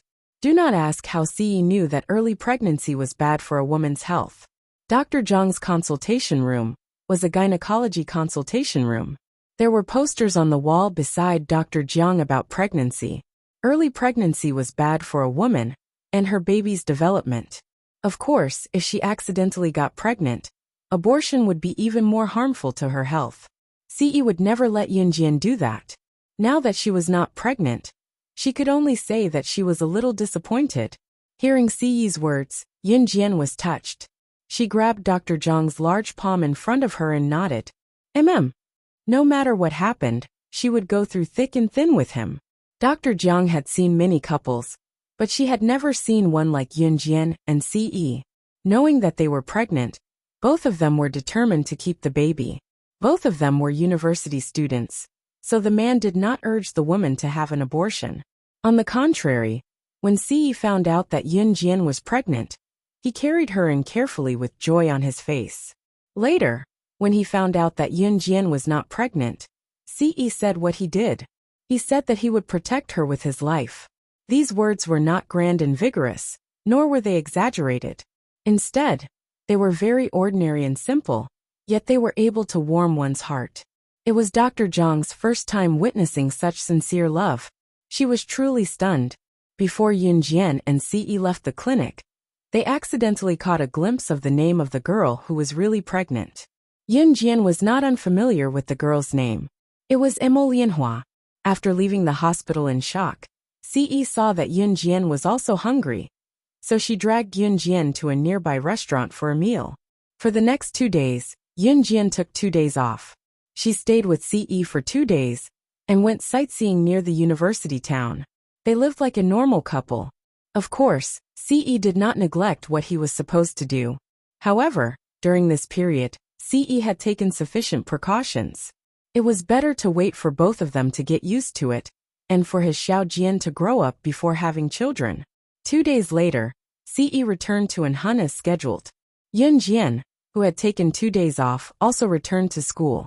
Her period, which had not come for more than a month, came to visit Yun Jian as scheduled. At that moment, Yun Jian realized that her belly had shrunk again. Thinking back carefully, before Gu Nianji dragged her to try on clothes that day, they had eaten an entire street. He ate until his stomach was about to burst. There was a reason why her belly had grown so big. In the dorm, her roommate, Miao Li, was holding an invitation and passing it to Yun Jian, who had not returned to the dorm for 2 days. "This is for you. It's an invitation to the black market party tomorrow night. It's from someone in Rivertown's underground black market. Many girls and boys in our school have been invited to attend. It's said that we can see underground racing, boxing, and a series of things that we usually don't get to see tomorrow night. Most of the people in school are attending. You should go too." Ever since they found out that Yun Jian was studying in the military school, other than Zhu Huili, her other 2 roommates, Miao Li and Shi Xiujuan, were much friendlier to Yun Jian. "Yun Jian, let's go together. Most of the students in school are attending. It's said to be a big event. You can see a lot of things." Zhu Huili was washing her feet when she saw Miao Li passing the invitation to Yun Jian, so she spoke up quickly. Rivertown's underground black market was also a gang? Yun Jian narrowed her eyes. Coincidentally, she was going to set up a trap in Rivertown 2 months later to eradicate Reverse Emperor. If she could rope in the forces of Rivertown's underground gangs, it would definitely be beneficial. Yun Jian accepted the invitation from Miao Li and nodded at Zhu Huili. A.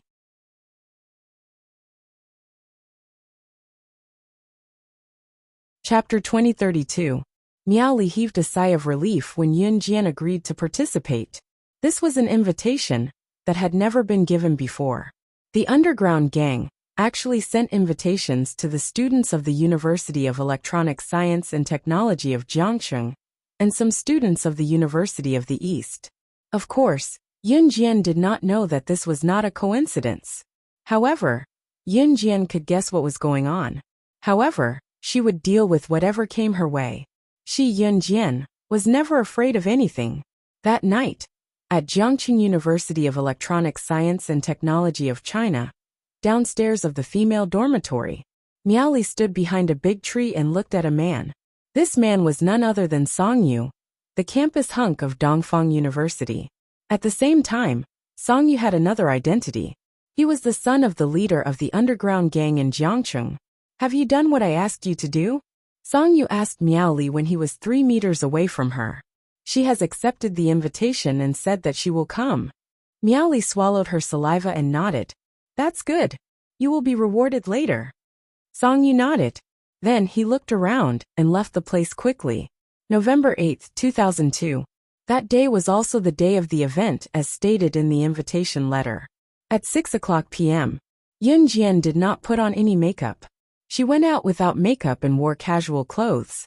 However, it still could not cover her beautiful face and perfect figure. Miaoli and Shi Xiujuan were busy for another 2 hours. They only walked out of the dormitory when they were dressed to the nines. At this time, Yun Jian and Zhu Huili had already walked out of the school gate. They planned to take a taxi to the designated location. However, before they could flag down a taxi, someone called out to them. Yun Jian, what a coincidence. Shall we go together? Yun Jian and Zhu Huili turned to see Brother Kai leading the group of people who were in the private room of the bar the last time. They were walking toward them in a grandiose manner. Brother Kai was a nice person. Yun Jian didn't appreciate the others, but she still went with them. When they arrived at their destination, it was halfway up a mountain. The flat ground halfway up the mountain was built like a party venue. This time, the venue of the gang's banquet was open air. However, under the bright neon lights, the flat land halfway up the mountain did not appear desolate and dark. On the contrary, this place felt as bright and beautiful as the day. Here, Yun Jian met Emo Bufan and the others from the Martial Arts Society. A group of people gathered together and began to talk about everything under the sun. I heard that the leader of the gang in Jiangqing is the father of the most handsome boy in Dongfang University, Song Yu. Do you think it's true? A heckling male voice sounded. This boy was none other than the one who had been hanging out with Brother Kai and his gang. He was the one who had refuted Yun Jian in the VIP room of the bar last time. He had scorned Yun Jian for being as good as her school's computer teacher. His name is Zhou Zheng. Zhou Zheng was ugly, but he liked to talk dirty and often showed off in front of the girls. Now that there were so many girls standing around at such a big event, he looked for an opportunity to find a topic to talk about. Oh my God! The leader of the gang in Jiangqing is the father of the most handsome boy in Dongfang University. Is it true? Zhou Zheng, don't talk nonsense. The girls didn't know Song Yu's identity, so they all screamed exaggeratedly. They were even more interested in Zhou Zheng's question. Hey, it's normal that you don't know. My good brother Song Yu is so low-key. He is indeed the son of the underground gang leader that you invited today. The future successor. Zhou Zheng started to boast again. His words attracted the screams of the girls around him. In fact, Zhou Zheng and Song Yu weren't very familiar with each other. They were just friends and brothers. If you have any questions, just ask. Zhou Zheng said exaggeratedly. Although Zhou Zheng was ugly, the girls liked to hear him brag. Hence, they all rushed forward to ask. Just as Zhou Zheng was surrounded by the girls, Yun Jian looked ahead and asked Emo Bufan, is the number 1 gang in Jiangqing City the Fortune Wolf Gang?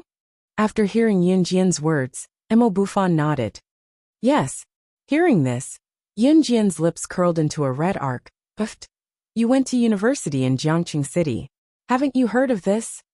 Zhou Zheng, who had been joking around with the girls, turned to look at Yun Jian and sneered. Zhou Zheng was already unhappy with Yun Jian's domineering attitude. Now that he had the opportunity to say this, he quickly spoke up. What he got in return was Yun Jian's disregard.